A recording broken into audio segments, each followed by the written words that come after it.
السلام عليكم ورحمة الله وبركاته. إن الحمد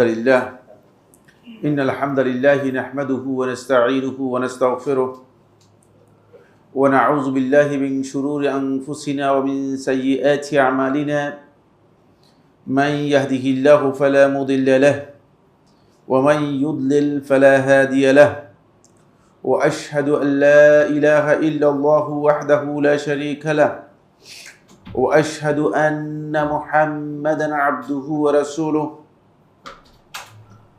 أما بعد فإن أصدق الحديث كتاب الله وخير الهدي هدي محمد صلى الله عليه وسلم وشر الأمور محدثاتها وكل محدثة بدعة وكل بدعة ضلالة وكل ضلالة في النار أو كما قال عليه الصلاة والسلام.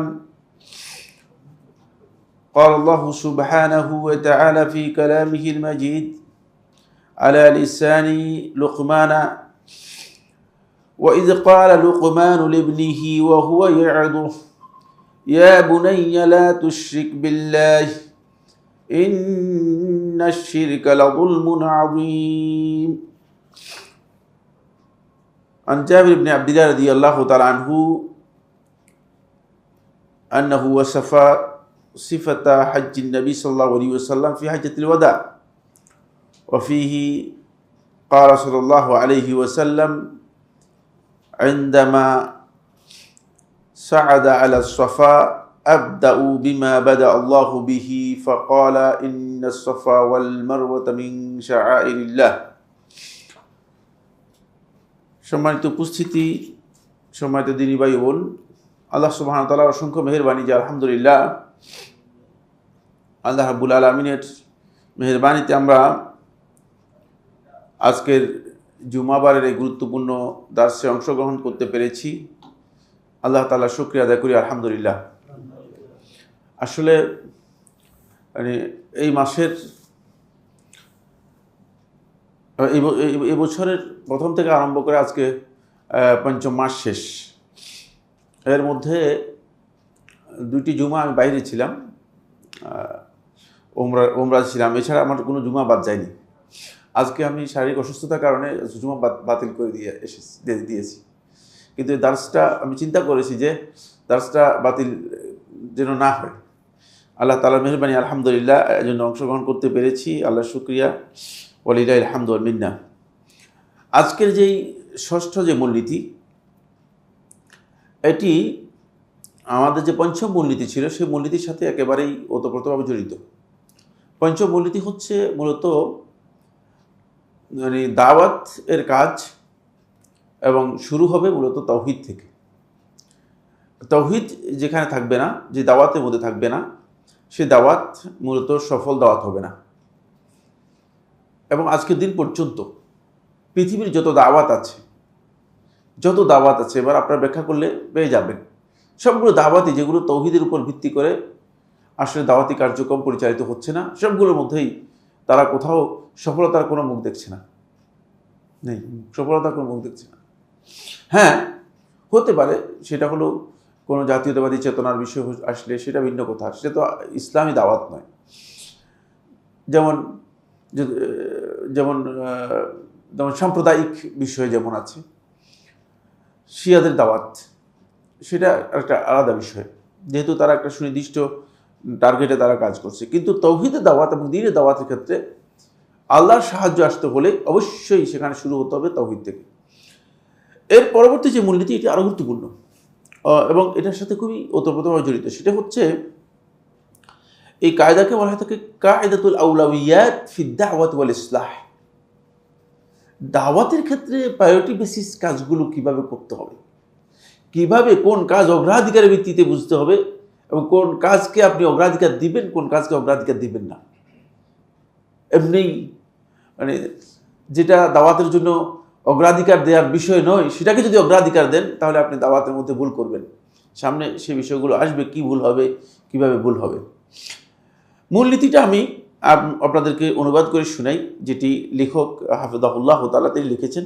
তিনি আসলে খুবই জ্ঞানী ব্যক্তিদের একজন, অনেক মুখলিস সালাফি আলেমদের মধ্যে একজন।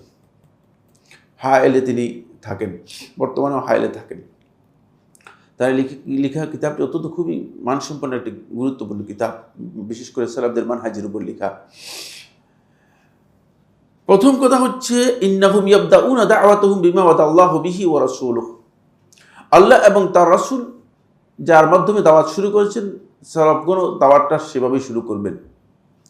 ফায়ুকাদ্দিমুনা মা কাদ্দামাহুল্লাহু ওয়া রাসূলুহু, আল্লাহ এবং তার রাসূল যেটাকে অগ্রাধিকার দিয়েছেন, যেটাকে প্রাধান্য দিয়েছেন, সেটাকেই তারা প্রাধান্য দিবেন, অগ্রাধিকার দেবেন। ওয়া ইউআখিরুনা মা আখারাল্লাহু ওয়া রাসূলুহু, আল্লাহ এবং তার রাসূল যেটাকে পিছনে দিয়েছেন, যেটাকে পরে দিয়েছেন, সেটাকে তারা পরে দেবেন।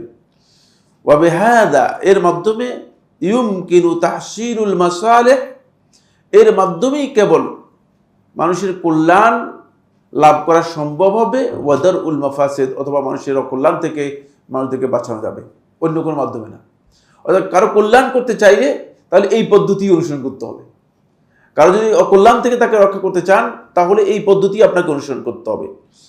এদিকে ইঙ্গিত করে, এই কায়দাকে উল্লেখ করে তিনি কোরআনে কারিমের গুরুত্বপূর্ণ অনেকগুলো দলিল এখানে উল্লেখ করেছেন। সব আলোচনা করলে অনেক লম্বা আলোচনার মধ্যে দলিলগুলোর মধ্যে প্রথম দলিল হচ্ছে মূসা আলাইহিস সালাতু ওয়াস সালামের সময় এক অত্যন্ত প্রজ্ঞাময় ব্যক্তি ছিল, তার নাম হচ্ছে লুকমান। কেউ কেউ লুকমান হাকিম বলে। হাকিম, হেকমত থেকে তার হেকমত এবং প্রজ্ঞা ছিল অনেক বেশি। চিন্তা করেন, তার হেকমত এমন এক পর্যায়ে পৌঁছেছে যে আল্লাহ রাব্বুল আলামিন তো হেকমত দিয়েছেন কোন সন্তান, হেকমত তো আল্লাহর পক্ষ থেকে, কিন্তু মানুষদের মধ্যে তার হেকমতটা আল্লাহ তাআলার কাছে এত গুরুত্বপূর্ণ হয়েছে যে তার কথা আল্লাহ রাব্বুল আলামিন কোট করতেছেন। চিন্তা করেন, এটা ভাবনার বাইরের বিষয়। আল্লাহ সুবহানাহু ওয়া তাআলা কোরআনে কারীমের মধ্যে আল্লাহ রাব্বুল আলামিন নবীদের বিভিন্ন ডায়লগ কোট করেছেন, কিন্তু নবীদের কোনো বক্তব্য কোট করেননি। বুঝতে পেরেছেন? নবীদের কোনো বক্তব্য কোরআনে কারীমে, নবীদের ডায়লগগুলো কোট করেছেন, উম্মাতের সাথে ডায়লগ যেগুলো আছে সেগুলো কোথাও কোথাও কোট করেছেন, কিন্তু নবীদের বক্তব্য কোট করেননি। এখানে আল্লাহ সুবহানাহু ওয়া তাআলা লুকমানের বক্তব্য কোট করতেছেন আল্লাহ তাআলা। বিষয়টি কত গুরুত্বপূর্ণ হলে যেটা আল্লাহ রাব্বুল আলামিন সরাসরি কোট করতেছেন। এখান থেকে বোঝা যায় যে এটি খুবই গুরুত্বপূর্ণ একটি বিষয়। বাকি পুরো বিষয় আমি আলোচনা করবো না, আপনারা সবাই জানেন। সূরা লুকমানের 13 থেকে আরম্ভ করে 17 নম্বর আয়াত দেখে নিলে ক্লিয়ার হয়ে যাবে। ওয়াইজ ক্বালা লুকমানু লিবনিহি, যখন লুকমান তার সন্তানকে বলল, নিজের সন্তানকে তিনি উপদেশ দিচ্ছিলেন যখন, তখন ওয়া হুয়া ইয়াইদুহু, তাকে উপদেশ দিচ্ছেন। উপদেশ দেওয়ার সময় যে কথাগুলো বলছেন সেগুলো হচ্ছে ইয়া বুনাইয়া লা তুশরিক বিল্লাহ ইন্নাশ শিরকা লাযুলমুন আযীম। দেখছেন, দাওয়াতের শুরুটা কিভাবে হবে, কোনটা অগ্রাধিকার পাবে, এটা এই বক্তব্যের মধ্যে একেবারেই সুস্পষ্টভাবে প্রস্ফুটিত হয়েছে। প্রথমেই শিরকের ব্যাপারে সতর্ক করে দিচ্ছে, তাওহীদের বিষয়টি সতর্ক করে দিচ্ছে। তার কারণ হচ্ছে এটা হলো দাওয়াতের শুরু। এই জন্য দাঈ ইলাল্লাহ তিনি যদি আউলাবিয়াত না বুঝেন, তাহলে যেটা দিয়ে শুরু করার কথা নয় সেটা দিয়ে দাওয়াত শুরু করবেন, সেটা দিয়ে কি করবেন, দাওয়াত শুরু করবেন। এবং আমাদের এই সমাজের মধ্যে যেহেতু অনেকে এজেন্ডাদারি দাওয়াত, আমার হয়তো এই বক্তব্য অনেকের কাছে খুব পছন্দ হবে না। এজেন্ডাদারি দাওয়াত হলে তিনি তার এজেন্ডার দাওয়াত নিয়ে আসেন, যদিও সেটা আসলে ইম্পর্টেন্ট লেস, তেমন কোনো ইম্পর্টেন্স এর নেই, খুব বেশি গুরুত্বপূর্ণ নয়। তাওহীদের বিষয়টি এত গুরুত্বপূর্ণ যে আল্লাহ রাব্বুল আলামিনের কাছে এত বেশি পছন্দ হয়েছে যে আল্লাহ তাআলা এটা কোট করেছেন, এবং এটা আল্লাহ রাব্বুল আলামিন এটাকে কিভাবে প্রায়োরিটি দিয়েছেন দেখেন, প্রথমেই সেটা নিয়ে এসেছেন। এরপরে আল্লাহ সুবহানাহু ওয়া তাআলা লুকমানের এই কথাটাকেই আল্লাহ রাব্বুল আলামিন এর মাঝখানে আল্লাহ তাআলা তার কথাকে কি করেছেন, ঢুকিয়ে দিয়েছেন। কথা ছিল লোকমানের কথা কোট করতেছেন, পুরাটাই তো লোকমানের কথা আসার কথা। যেহেতু আল্লাহ সুবহানাহু ওয়া তাআলার হক, খুব ভালো করে খেয়াল করেন, আল্লাহ তাআলার হক যেহেতু সন্তানকে জানিয়ে দিয়েছে, ফলে আল্লাহ রাব্বুল আলামিন মানে সন্তানের উপর যেই হক রয়েছে, তার পিতার হক রয়েছে, এটাকে আল্লাহ রাব্বুল আলামিন কি করেছেন, এখানে যুক্ত করে দিয়েছেন। ওয়াসাইনাল ইনসানা বিওয়ালিদাইহি হামালাতহু উম্মুহু ওয়াহনান আলা ওয়াহনিন ওয়া ফিসালুহু ফি আমাইনি আনিশকুর লি ওয়া লিওয়ালিদাইকা ওয়া ইলাইয়াল মাসির। দেখেন, মানে এখানে আল্লাহ সুবহানাহু ওয়া তাআলা সন্তানের হকটাকে কি করেছেন, একসাথে উল্লেখ করে দিয়েছেন। তারপরে ওয়াইন জাহাদাকা, এবার আবার তার বক্তব্যের মধ্যে মানে চলে গিয়েছে, পিতামাতার সাথে সাথে আপনার আচরণটা কি হবে। কারণ আল্লাহর হকের পরে সবচেয়ে গুরুত্বপূর্ণ হক হচ্ছে এই জমিনে পিতামাতার হক। আপনি কোরআনে কারীমের যতগুলো আয়াত দেখবেন, সবগুলো আয়াতের মধ্যে আল্লাহ রাব্বুল আলামিন আল্লাহর হকের সাথে এটাকে যুক্ত করে উল্লেখ করেছেন, কিন্তু দুর্ভাগ্যের বিষয় হচ্ছে যে আসলে আজকের সন্তানরা পিতামাতার এই যে হক রয়েছে, এই হকের বিষয়গুলো এত অসচেতন যে পিতামাতার যে হক আছে একটু যদি মানে চলার মতো অবস্থা হয়, তখন পিতামাতাকে মনে করে যে পিতামাতাই বেশিরভাগ সন্তানকে গাইড করে। মানে আমাদের এই কালচারের মধ্যে এমনটাই দেখতে পাচ্ছি। অনেক পিতারা এসে বলতেছে যে মানে বিয়ে করার জন্য সন্তানের কাছ থেকে অনুমতি নিতে হবে কিনা। মানে আমার জিজ্ঞেস করতেছিল কিছুদিন আগে একজন, বুঝতে পেরেছে, মানে পিতামাতাকে এখন সন্তান গাইড করতেছে, বুঝতে পেরেছে। মানে পিতামাতার প্রতি সন্তানরা এত মানে তাদেরকে এত বেশি কন্ট্রোলে রাখতেছে, কারণ সন্তান পিতামাতাকে জিজ্ঞেস করে পিতামাতা কি করবে না করবে সেটা ফয়সালা করতে হচ্ছে। আল্লাহ সুবহানাহু ওয়া তাআলা এখানে আল্লাহর হকের পরপরই পিতামাতার হকের পরপরই আল্লাহ রাব্বুল আলামিন সন্তানকে তিনি আল্লাহ তাআলার অবাধ্যতার বিষয়টি, গুনার বিষয়টি কত শক্তিশালী, কত ভয়ঙ্কর সেটা উল্লেখ করেছেন। তারপরে এসে সালাতের কথা উল্লেখ করেছেন। দেখেন, ইয়া বুনাইয়া আকিমিস সালাহ, এরপরে এসে সালাতের কথা উল্লেখ করেছেন। ওয়া আমুর বিল মারুফ ওয়া নাহি আনিল মুনকার, এটা উল্লেখ করেছেন। তারপরে তাকে গুরুত্বপূর্ণ কিছু আখলাক যেগুলো অর্জন করা খুবই দরকার, সেই আখলাকগুলো কি করেছেন, তাকে শিখিয়ে দিয়েছেন। এটা থেকে বোঝা যাচ্ছে যে মূলত দাঈ ইলাল্লাহ তার দাওয়াতের মধ্যে তিনি অগ্রাধিকারের ভিত্তিতে কোন কাজটি শুরু করবেন সেটাকে তিনি গুরুত্ব দেবেন, তাহলে তার এই কাজটা সফল হবে। এবং এর মাধ্যমে তিনি যা টার্গেট করেছেন, যে কল্যাণে টার্গেট করেছেন, যাদের জন্য কল্যাণে টার্গেট করেছেন সেটা অর্জন করতে পারবেন।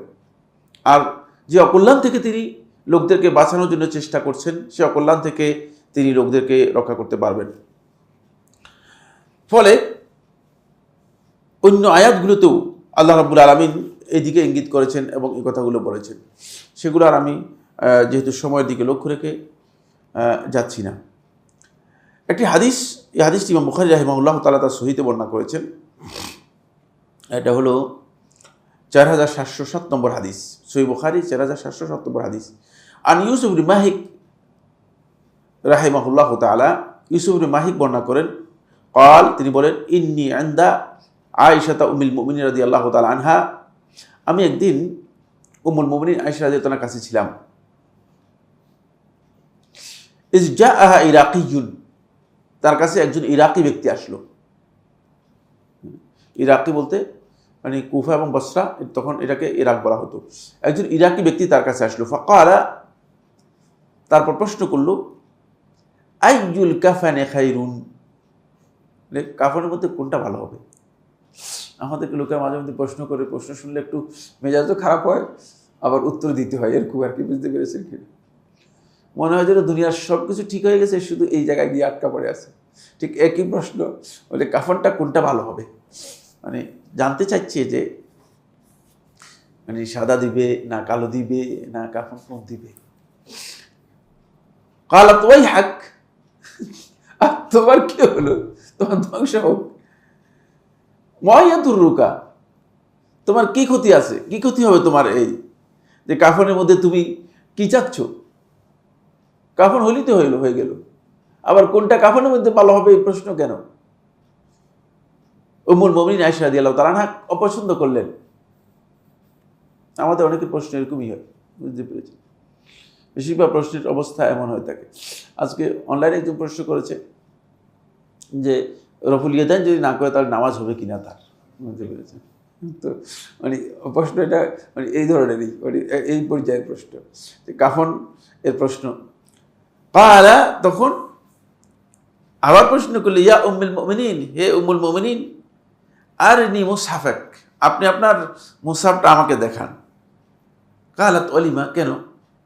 কাল আলা আল্লি ও আল্লিফ, আমি একটু সাজাই দিব। মুসহাফ তো তখন আলাদা আলাদা লেখা হতো, তখন এরকম তো বই ছিল না, বুঝতে পেরেছে। বলছে এটা অগুছানো আছে, মানে হয়তো আপনার এটা অগুছানো আছে, এটা আমাকে আর সুন্দর করে সাজাই দিব আর কি। অনেকে আছে না মানে ফাইজদামি করে, মানে এখানে এসে বলতেছে যে আপনার মুসহাফটা দেখান, আমি আপনার মুসহাফটাকে সাজাই দিব। আল্লি ও আল্লিফ আল কোরআন আলাইহি, মানে কোরআন অনুযায়ী এটাকে আমি সুন্দর করে সাজিয়ে দিব। ফাইন্নাহু ইউকরাউ গায়রু মুআল্লাফ, কারণ অনেকের কাছে এখনো মানে কোরআন অনুযায়ী যেভাবে সাজানো নাই। যারা মানে ওই সাজানো যে মুসহাফ যাদের কাছে পৌঁছে নাই, তারা ওই আগে যেভাবে ছিল বিক্ষিপ্তভাবে সেভাবেই আছে তাদের কাছে। মানে এটা তো প্রথমকার সময় কথা বলা হচ্ছে, তখনকার সময় পরিপূর্ণ কোরআনের মুসহাফগুলো সবার কাছে পৌঁছে, মানে যে মুসহাফটা ওসমান রাদিয়াল্লাহু তাআলা করেছেন সেটা মানে সবার কাছে ছিল না, বিক্ষিপ্ত বিচ্ছিন্নভাবে পড়তো। বলতেছে ফাইন্নাহু ইউকরাউ গায়রা মুআল্লাফিন, ক্বালাত ওয়া মা ইয়াদুররুকা আইয়ুহু কারাআতু কাবলু, বলে তোমার অসুবিধা কি যেটা আমি আগে পড়ি, এতে কোনো অসুবিধা আছে? ইন্নামা নাযালা আউওয়ালা মা নাযালা মিনহু সূরাতুন মিনাল মুফাসসাল, তিনি তখন আয়েশা রাদিয়াল্লাহু বলতেছেন যে আল্লাহ সুবহানাহু ওয়া তাআলা সর্বপ্রথম যা নাজিল করেছেন রাসূলের উপর সূরাতুন মিনাল মুফাসসাল, মুফাসসাল থেকে একটি সূরা, ফিহা যিকরুল জান্নাতি ওয়ান নার, সেখানে জান্নাত এবং জাহান্নামের কথা উল্লেখ ছিল। হাত্তা ইজা সাহাবান নাসু ইলাল ইসলাম, যখন মানুষগুলো ইসলামের দিকে এগিয়ে আসলো। দেখেন মানে ইঙ্গিত করতেছে তুমি যেটা চিন্তা করছো এটা দরকার নেই, আল্লাহ তাআলা নাজিল করার সময় বুঝেই নাজিল করেছেন, যেটা প্রথম দরকার ছিল সেটাই আল্লাহ তাআলা নাজিল করেছেন। আর নাজিল করার সময় আমি নিজেই ছিলাম। প্রথম যেটা নাজিল করেছেন সেটাতে জান্নাত জাহান্নামের কথা আল্লাহ তাআলা উল্লেখ করেছেন, মানুষদেরকে প্রথম জান্নাত জাহান্নামের দিকে মানুষদেরকে উদ্বুদ্ধ করেছেন, এবং আখিরাতের প্রতি মানুষদেরকে আল্লাহ তাআলা উদ্বুদ্ধ করেছেন। সুম্মা ইজা সাহাবান নাস, যখন মানুষগুলো এরপরে দ্বীনের প্রতি এগিয়ে আসলো, অগ্রসর হলো, ইলাল ইসলাম, ইসলামের প্রতি, নাযালা আল হালাল ওয়াল হারাম, তখন হালাল হারাম নাজিল করেছে, ওয়ালাউ নাযালা আউওয়ালা শাইইন, যদি প্রথমে আল্লাহ রাব্বুল আলামিন নাজিল করতেন লা তাশরাবুল খামর, এই মদ পান করো না, প্রথম আয়াত যদি এরকম আসতো, এটা উম্মুল মুমিন বলতেছে, সহিহ বুখারী হাদিস, খেয়াল করেন খুব ভালো করে, লা তাশরাবুল খামর, মদ পান করো না, লাকালু লা নাদাউল খামরা আবাদান, তাহলে তারা বলতো যে আমরা মদ জীবনে ছাড়বো না। বলে তুমি আসছো বুঝছি, আমাদের সবটাই 12টা বাজে না, বুঝতে পেরেছেন? এটি হাদিস। এই জন্য দায়ী আল্লাহকে বুঝতে হবে, দায়ীকে বুঝতে হবে যে আসলে দাওয়াতের কোন জায়গায় ব্যর্থতা আমাদের আসতেছে। বেশিরভাগ দায়ীদের ব্যর্থতার মৌলিক কারণ হচ্ছে এই জায়গায় যে তিনি দাওয়াতের আউলাউইয়ত সম্পর্কে বোঝেন না, অগ্রাধিকার ভিত্তিতে কোনটি তাকে করতে হবে সেটা তিনি বুঝেন না। এটা বলতেছেন উম্মুল মুমিনিন আয়েশা রাদিয়াল্লাহু তাআলা, তিনি বলতেছেন লাউ, যদি আল্লাহ তাআলা এটা নাজিল করতেন লা তাশরাবুল খামর, তোমরা মদ পান করো না, তাহলে লোকেরা বলতো যে লা নাদাউল খামরা আবাদান, ওয়ালাউ নাযালা, যদি এই আয়াত নাজিল করতেন এভাবে, লা তাজনু, তোমরা জিনা করো না, লাকালু লা নাদাউ জিনা আবাদান, জিনা আমরা কখনো বাদ দিব না। লাকাদ নাযালা বিমাক্কাতা আলা মুহাম্মাদিন সাল্লাল্লাহু আলাইহি ওয়াসাল্লাম ওয়া ইন্নী লাজারিয়াতুন আলআব, মক্কাতে আল্লাহ রাব্বুল আলামিন মুহাম্মদ সাল্লাল্লাহু আলাইহি ওয়াসাল্লাম ওই আয়াতগুলো নাজিল করেছেন, ওয়া ইন্নী লাজারিয়াতুন আলআব, আর আমি একটা ছোট শিশু খেলতাম, আমি এগুলো শুনছি। বালিস সাআতু মাউইদুহুম ওয়াস সাআতু আদহা ওয়া আমর, অর্থাৎ কিয়ামত সম্পর্কে তাদেরকে ভয় দেখানো হয়েছে, আখিরাত সম্পর্কে তাদেরকে ভয় দেখানো হয়েছে। দেখছেন, আখিরাত এবং কিয়ামতের বিষয়গুলোকে আল্লাহ রাব্বুল আলামিন তাদেরকে ভয় দেখিয়েছেন যে তোমরা কি মনে করছো, তোমরা এমন এক নির্ধারিত মানে দিবসের দিকে যাচ্ছ যেটা তোমাদের মাউইদ, তোমাদের চূড়ান্ত, তোমাদের টাইম, তোমাদের জন্য চূড়ান্ত টাইম নির্ধারণ করা আছে, আর সেটা তোমাদের জন্য অত্যন্ত ভয়ঙ্কর এবং জটিল হবে, কষ্টের বিষয় হবে। কিয়ামতের ব্যাপারে আল্লাহ রাব্বুল আলামিন বারবার উদ্বোধন করেছেন। ওয়ামা নাযালাত সূরাতুল বাকারাতি ওয়ান নিসা ইল্লা ওয়া আনা ইনদাহু, আর সূরা বাকারা, সূরা নিসা এগুলো রাসূলুল্লাহ সাল্লাল্লাহু আলাইহি ওয়াসাল্লামের উপর নাজিল হয়েছেন, তখন আমি আল্লাহ রাসূল সাল্লাল্লাহু আলাইহি ওয়াসাল্লামের স্ত্রী হিসেবে তার করেছিলাম। আমি আগে কি ছিলাম? শিশু ছিলাম, খেলতাম, তখন এই আয়াতগুলো নাজিল হয়েছে। এখান থেকে বুঝিয়েছেন উম্মুল মুমিনিন আয়েশা রাদিয়াল্লাহু তাআলা যে আল্লাহ সুবহানাহু ওয়া তাআলা আল্লাহ রাব্বুল আলামিনের জন্য এমনটা করার প্রয়োজনই নেই। কোনো প্রয়োজন ছিল কিনা?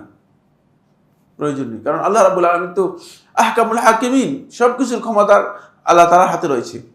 আল্লাহ রাব্বুল আলামিন কোরআনে কারীমের বিধান ডাইরেক্ট দিয়ে দিতে পারতেন।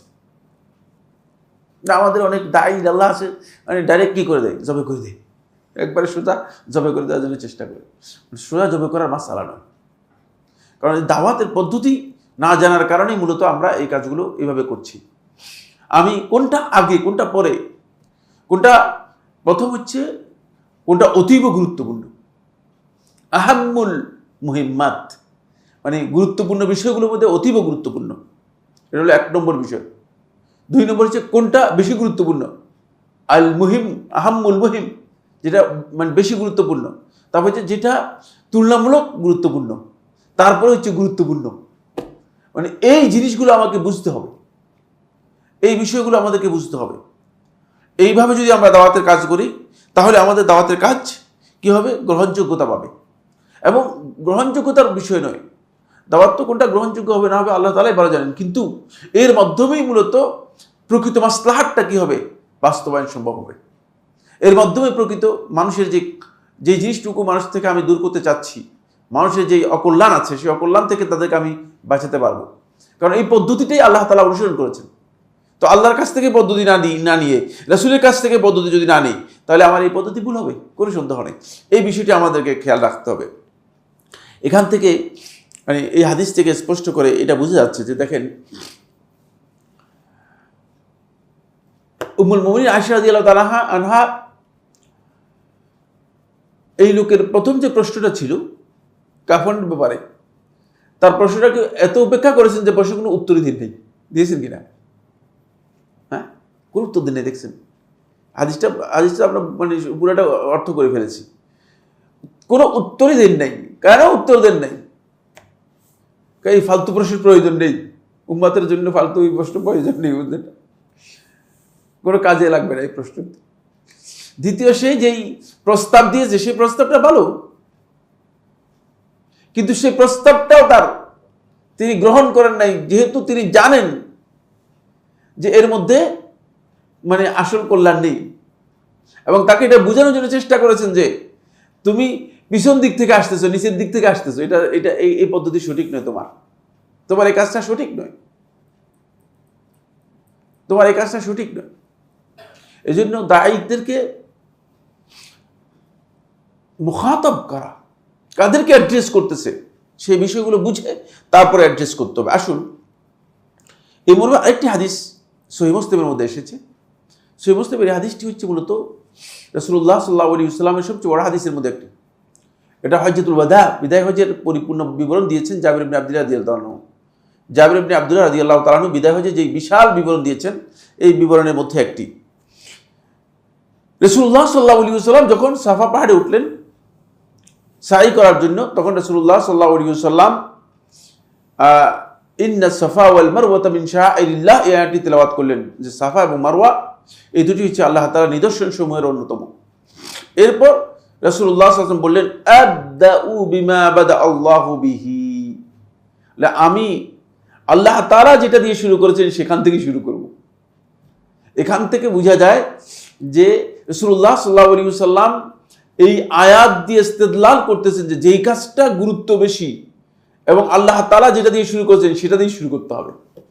এখানে দাওয়াতের যেই তাদাররুজ এবং তারতিব, তাদাররুজ হচ্ছে স্টেপ বাই স্টেপ, এবং তারতিব এর যে ধারাবাহিকতা কাজের, সেই বিষয়টি যাতে করে আমরা বুঝতে পারি, এই জন্য আল্লাহ রাসূল সাল্লাল্লাহু আলাইহি ওয়াসাল্লাম এইভাবে বলেছেন এই হাদিসের মধ্যে। এখান থেকে প্রথমে যে বিষয়টি আমাদের খুবই গুরুত্বপূর্ণ সেটা হলো, 1 নম্বর হচ্ছে দায়ীদের উপর ওয়াজিব হচ্ছে ফিকহুল আউলাবিয়াত সম্পর্কে জ্ঞান অর্জন করা। ফিকহুল আউলাবিয়াত হচ্ছে কোন কাজটি অগ্রাধিকার ভিত্তিতে করতে হবে, কোন কাজটি অগ্রাধিকার ভিত্তিতে করতে হবে না, এই ফিকহ জানতে হবে।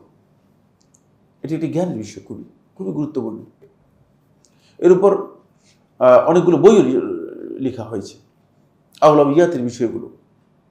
যদি গুরুত্বপূর্ণ চেয়ে মানে কম গুরুত্বপূর্ণ বিষয় আপনি ব্যস্ত হয়ে যান, মুস্তাহাব, সুন্নত, নফল এগুলো নিয়ে ব্যস্ত হয়ে যান, তাহলে আপনি গুরুত্বপূর্ণ বিষয়গুলো কি করতে পারবেন না, অ্যাড্রেস করতে পারবেন না, সে কল্যাণ মানুষদেরকে দিতে পারবেন না। সামনে শেখুল ইসলাম ইবনে তাইমিয়া রাহমাতুল্লাহ এবং অন্যদের বক্তব্য আমি আপনাদের সামনে পড়ে শোনাবো। মানে দাওয়াতের মানহাজের মধ্যে এটা অত্যন্ত গুরুত্বপূর্ণ যে আপনি আসলে কোন ধরনের লোকদেরকে দাওয়াত দিচ্ছেন। যাদেরকে দাওয়াত দিচ্ছেন তারা যদি মানে তাওহীদ সম্পর্কে জ্ঞান রাখে, তাহলে তাদেরকে আপনি তাওহীদের পরবর্তী স্টেপে দাওয়াত দিবেন। তাওহীদের পরবর্তী স্টেপ হচ্ছে তাদেরকে সুন্নাহর জ্ঞান দিবেন। সুন্নাহ বলতে কোনটাকে বোঝায়? আমরা এখানে অনেকবার বলেছি সুন্নাহ কাকে বলা হয়, কে বলতে পারবেন? হ্যাঁ, রাসূলুল্লাহ সাল্লাল্লাহু আলাইহি ওয়াসাল্লামের পদ্ধতি। সুন্নাহ হচ্ছে রাসূলুল্লাহ সাল্লাল্লাহু আলাইহি ওয়াসাল্লামের পদ্ধতি। সুন্নাহ বলতে এখানে উদ্দেশ্য এই নয় যে যেটা মানে ফরজও নয়, ওয়াজিব নয়, করলে সওয়াব আছে, এই সুন্নতকে বোঝাচ্ছি না। মেসওয়াক করা বোঝেন না, তারপরে এই ঢিলাকুলুক নেওয়া ইত্যাদি সুন্নতের কথা বলতেছি। আর সুন্নাহ হচ্ছে গোটা রাসূলুল্লাহ সাল্লাল্লাহু আলাইহি ওয়াসাল্লামের জীবন পদ্ধতি, যেটা এটা হচ্ছে সুন্নাহ। বুঝতে পেরেছেন? এটা হচ্ছে সুন্নাহ। এবং সুন্নাহ সম্পর্কে জ্ঞান দেবেন।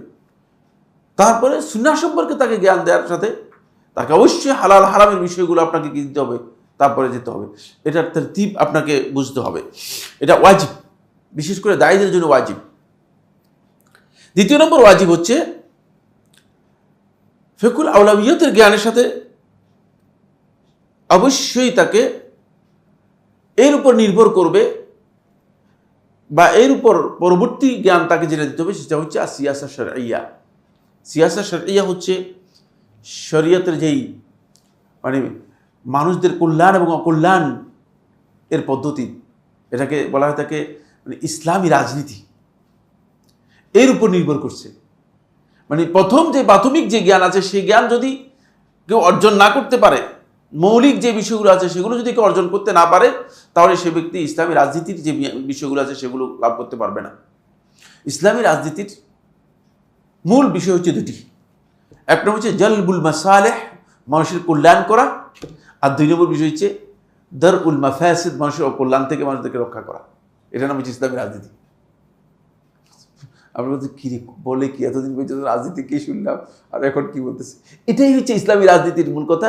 শেখুল ইসলাম ইবনে তাইমিয়া রাহমাতুল্লাহ একটা কিতাব লিখেছেন আর সিয়াসা শারঈয়া, এর মধ্যে এই বিষয়ে আলোচনা করেছেন। আর সিয়াসা শারঈয়ার উপর ইমাম মাওয়ার্দী রাহমাতুল্লাহ কিতাব লিখেছেন, এর মধ্যে এই বিষয়ে আলোচনা করেছেন। বুঝতে পেরেছেন? এই ইমাম ইজ্জুদ্দিন ইবনে আব্দুস সালাম রাহিমাহুল্লাহ তাআলা তিনি এর উপর মানে বিস্তারিত আলোচনা করেছেন। সেটা হচ্ছে জালবুল মাসালিহ ওয়া দারুল মাফাসিদ। এটা হচ্ছে ইসলামী রাজনীতির মূল বিষয়। মানুষের কোনো কল্যাণই করতে পারলেন না, বুঝলেন? মানে সারা জিন্দেগি মানে মিটিং করে গেলেন, কি রাজনীতি করলেন আপনি? কারো কোনো কল্যাণে কোনো কিছু করতে পারেননি, কিছুই করতে পারেন। এটা ইসলামী রাজনীতি বলা হয় না। মানুষের কল্যাণের জন্য করতে হবে এবং মানুষ থেকে অকল্যাণ দূর করার জন্য চেষ্টা করতে হবে।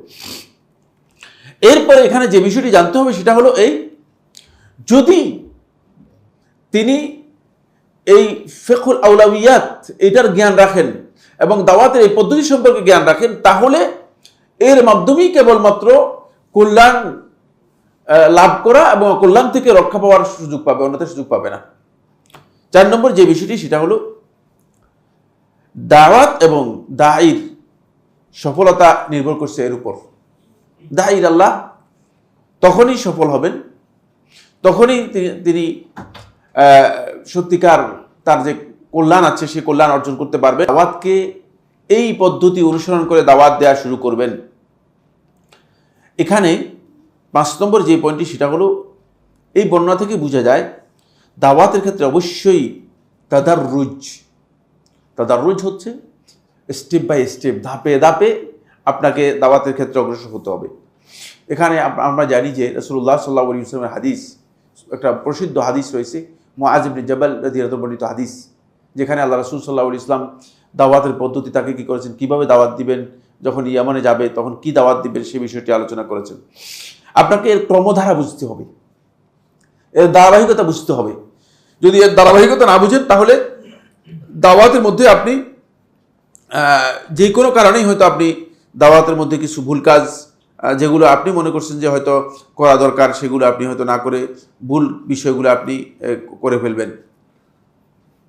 আল্লাহ রাসূল সাল্লাল্লাহু আলাইহি ওয়াসাল্লাম এই কারণেই সাহাবায়ে কেরামদেরকে যখন দাওয়াতের জন্য রাসূলুল্লাহ সাল্লাল্লাহু আলাইহি ওয়াসাল্লাম পাঠাতেন অথবা দাওয়াতের দায়িত্ব দিতেন, তখন রাসূলুল্লাহ সাল্লাল্লাহু আলাইহি ওয়াসাল্লাম সেইভাবেই সাহাবায়ে কেরামদেরকে সতর্ক করতেন।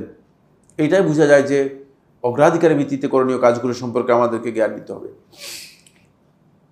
এই বিষয়ে শেখুল ইসলাম ইবনে তাইমিয়া রাহমাতুল্লাহ আলাইহি তিনি তার বিস্তারিত আলোচনা করেছেন কিতাবুন নবুওয়াতের মধ্যে। প্রথম খণ্ডের 168 পৃষ্ঠায় এই বিষয়ে বিস্তারিত আলোচনা করেছেন।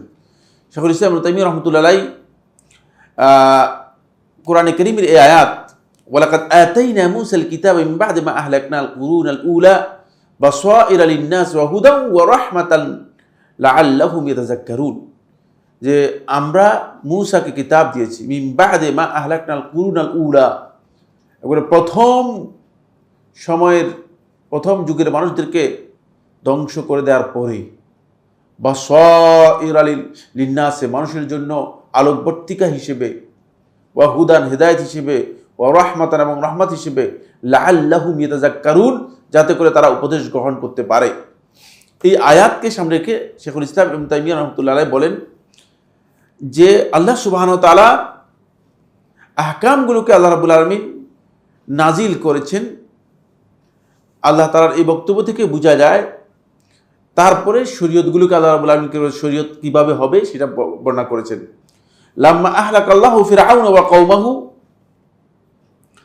যখন আল্লাহ সুবহানাহু ওয়া তাআলা ফিরআউন এবং ফিরআউনের কওমকে ধ্বংস করে দিয়েছেন, ওয়াস্তাকাররাত দাওয়াতু মূসা আলাইহিস সালাতু ওয়াস সালাম, মূসা আলাইহিস সালাতু ওয়াস সালামের দাওয়াত যখন লোকদের মধ্যে এখন এস্টাবলিশড হয়েছে, আনজালাল্লাহু আলাইহিল কিতাবাল্লাযী হুয়াত তাওরাত, আল্লাহ রাব্বুল আলামিন মূসার উপর সেই কিতাব নাজিল করেছেন যে কিতাবের নাম হচ্ছে তাওরাত। কিতাবটা কোথায় পেয়েছে মূসা? কারণ এই গন্ডগোলের মধ্যে যদি কিতাব নাজিল করতো তাহলে মানুষ কিতাবের বিধান শুনতোই না। এমনি অবস্থা খারাপ, একদিকে ছেলে সন্তানদেরকে হত্যা করে ফেলতেছে, আরেকদিকে নির্বিচারে মানুষের উপর জুলুম অত্যাচার করতেছে ফিরআউন এবং ফিরআউনের বাহিনী। এখন এখানে মুসা এসে যদি কিতাব একটা ধরাই দিয়ে বলেছে এই অনুযায়ী চলো, বলে ওই মিয়া তুমি সরো, এখান থেকে যাও, তুমি এখান থেকে যাও, আমরা তোমার কথা শুনবো না। এটি শেখুল ইসলাম ইবনে তাইমিয়ার বক্তব্য। দেখেন, এই জন্য যখন আল্লাহ তাআলা বলতেছেন এইভাবেই করেছি, ওয়ালাকাদ আতাইনা মূসাল কিতাবা মিন বা'দি মা আহলাকনাল কুরুনাল উলা, তাদেরকে ধ্বংস করার পরে কিতাব দিয়েছি। কারণ হচ্ছে তোমাদের চোখের সামনে বা এটা তোমাদের জন্য সুস্পষ্ট দলিলের মতো, তোমরা সব দেখেছো, সুতরাং এরপরে কিতাব তোমাদেরকে দেওয়া হয়েছে। এই জন্য কিতাবটা পরে দেওয়া হয়েছে। এই কিতাবের মাধ্যমে তারা যাতে করে হেদায়েত কি করতে পারে, হেদায়েতের রাস্তা তারা লাভ করতে পারে। ফলে শেখুল ইসলাম ইবনে তাইমিয়া রাহমাতুল্লাহ আলাইহি বলেন এই আয়াত থেকে গুরুত্বপূর্ণ কোরআন এবং হাদিসের গুরুত্বপূর্ণ কিছু মূলনীতি এই আয়াত থেকে আমরা বুঝতে পেরেছি যে দাঈ ইলাল্লাহ প্রথমে যেটি অতীব গুরুত্বপূর্ণ, সেখান থেকে যেটা গুরুত্বপূর্ণ সেই দিকে তার দাওয়াতকে কি করবে, ধাবিত করবে। মিসালু যালিকা, এর উদাহরণ হচ্ছে লাউ রাআইতা রাজুলান ইয়ারতাকিবু মা'সিয়াতান মিনাল মা'আসি, দেখেন যে একজন লোক একটা গুনাহ করতেছে, ওয়া হুয়া মুশরিক, সে মুশরিক, কিন্তু দেখতেছে যে একটা গুনাহ করতেছে। এর উদাহরণ হচ্ছে মুশরিক ব্যক্তি শিরক করে, মুশরিক, আপনি জানেন যে লোকটা মুশরিক, কিন্তু দেখতেছে যে একটা গুনার কাজ করতেছে। হাল তাকুলু লাহু, তাকে কি আপনি বলবেন সাল্লি ওয়া হুয়া মুশরিক? মুশরিককে বলবেন আসো যাই সালাত আদায় করো, এই সালাত আদায় করো না কেন? দাওয়াতের পদ্ধতি নয় এটা। তাকুলু লাহু সুম, রমাদানের সিয়াম পালন করো, ওয়া হুয়া মুশরিক, অথচ সে মুশরিক। আম তাকুলু লাহু উদখুল ফিল ইসলাম ওয়ানতুক বিশহাদাতাইন, তাকে আপনি বলবেন যে প্রথমে ইসলাম গ্রহণ করো, শাহাদাতাইন তাকরীর করো, ঘোষণা দাও। ওয়া আকরা বিত-তাওহীদ আউয়ালান, প্রথমে তাওহীদের ইকরার করে ঘোষণা দাও, সুম্মা তা'মুরুহু বা'দা যালিকা বিস-সালাহ, এরপরে সালাতের নির্দেশ দিবেন। ফা ইন্নাকা লাউ আমারতাহু বিস-সালাতি ওয়া হুয়া মুশরিক, মুশরিককে যদি তুমি প্রথমে সালাতের নির্দেশ দাও, সালাতও গুরুত্বপূর্ণ, কিন্তু সালাতের চেয়ে তাওহীদ অনেক বেশি গুরুত্বপূর্ণ, তাহলে সে কি বলে লান তাকাদাহু আউয়ালান, প্রথমেই সে সেটাকে অস্বীকার করবে, প্রথমেই তোমার এই বক্তব্যকে সে ডিনাই করবে, এই বক্তব্য কি করবে না, গ্রহণ করবে না। ফাকাইফা বিগাইরিহি, সুতরাং অন্যদের ব্যাপারে কেমন? কাইফা তা'মুরু মান লাইসা বিমুসলিমিন বিস-সালাহ ফা ইন্না হাযা খিলাফুল মাতলুব, সুতরাং যে ব্যক্তি মুসলিমই না তাকে কিভাবে তুমি সালাতের নির্দেশ দিচ্ছ? এজন্য আমাদের এখানে অনেকগুলো ভুল, এর মধ্যে একটা ভুল হচ্ছে যে সুবহানাল্লাহর ফজিলত নিয়ে আপনি আলোচনা করতেছেন, কিন্তু এই লোকটা মুশরিক না মুসলিম সেটাও জানি না, তার ঈমান ঠিক আছে কিনা, আদৌ ঈমানের উপর আছে কিনা, ঠিক না? এটা তো গুরুত্বপূর্ণ বিষয়, আসলে এটা গুরুত্বপূর্ণ বিষয়। আপনি জান্নাত জাহান্নাম মানে একেবারেই সরাসরি দিয়ে দিচ্ছেন, কিন্তু আপনি এই লোক ব্যক্তির মানে হাকিকতুল ঈমান তার আছে কিনা, আদৌ ঈমানের উপর আছে কিনা সেটাই আমার জানা নেই। মিসালুন আখার, দ্বিতীয় একটা উদাহরণ দিয়েছেন শেখুল ইসলাম রহমতুল্লাহ, বলেন লাউ রাআইতা শাখসান ইয়াশরাবু দুখান ওয়া হুয়া মুশরিক, যদি কোনো ব্যক্তি দেখো যে মানে সে মানে বিড়ি বা সিগারেট খাচ্ছে ইত্যাদি, তুমি মুশরিক, তাকে কি মানে এখান থেকে নিষেধ করবা, নাকি তুমি বলবা যে প্রথমে শিরক থেকে তুমি তাকে ফিরানোর জন্য চেষ্টা করবে, শিরক থেকে ফিরানোর জন্য চেষ্টা করবে? কারণ এই ব্যক্তির কাছে সবচেয়ে গুরুত্বপূর্ণ বিষয় হচ্ছে সে আসলে দ্বীনে আসতে হবে, তার অন্যায় যে কাজগুলো আছে সেগুলো তখনই আমরা ধরে দেব, তখনই আমরা বলবো যখন সে দ্বীনের মধ্যে আসবে, পরিপূর্ণরূপে দ্বীনের মধ্যে আসবে। ঠিক অনুরূপভাবে ইনকারুর রিবা, সুদ অস্বীকার করা, ওয়াজিনা ওয়া ইয়া'মুরুনা বিল হিজাব, মানুষদেরকে পর্দার নির্দেশ দেওয়া, এগুলো সবগুলো শরীয়তে যে বিধি নিষেধগুলো আছে সবগুলোর জন্য ভিত্তি হচ্ছে অবশ্যই তার কাছে মানে প্রথমে ইসলামের মৌলিক বিষয়গুলো সম্পর্কে তার পরিপূর্ণ জ্ঞান থাকতে হবে। যদি ইসলামের মৌলিক বিষয় সম্পর্কে তার কাছে জ্ঞান না থাকে, তাহলে আপনি যদি তাকে চেষ্টা করেন আপনি দাওয়াত দেওয়ার জন্য, তাহলে আপনি দাওয়াত দিতে গিয়ে দাওয়াত ক্ষতিগ্রস্ত হবে এবং আপনার দাওয়াত সফলতা লাভ করবে না, দাওয়াতি কাজ কি হবে না, সফলতা লাভ করবে না।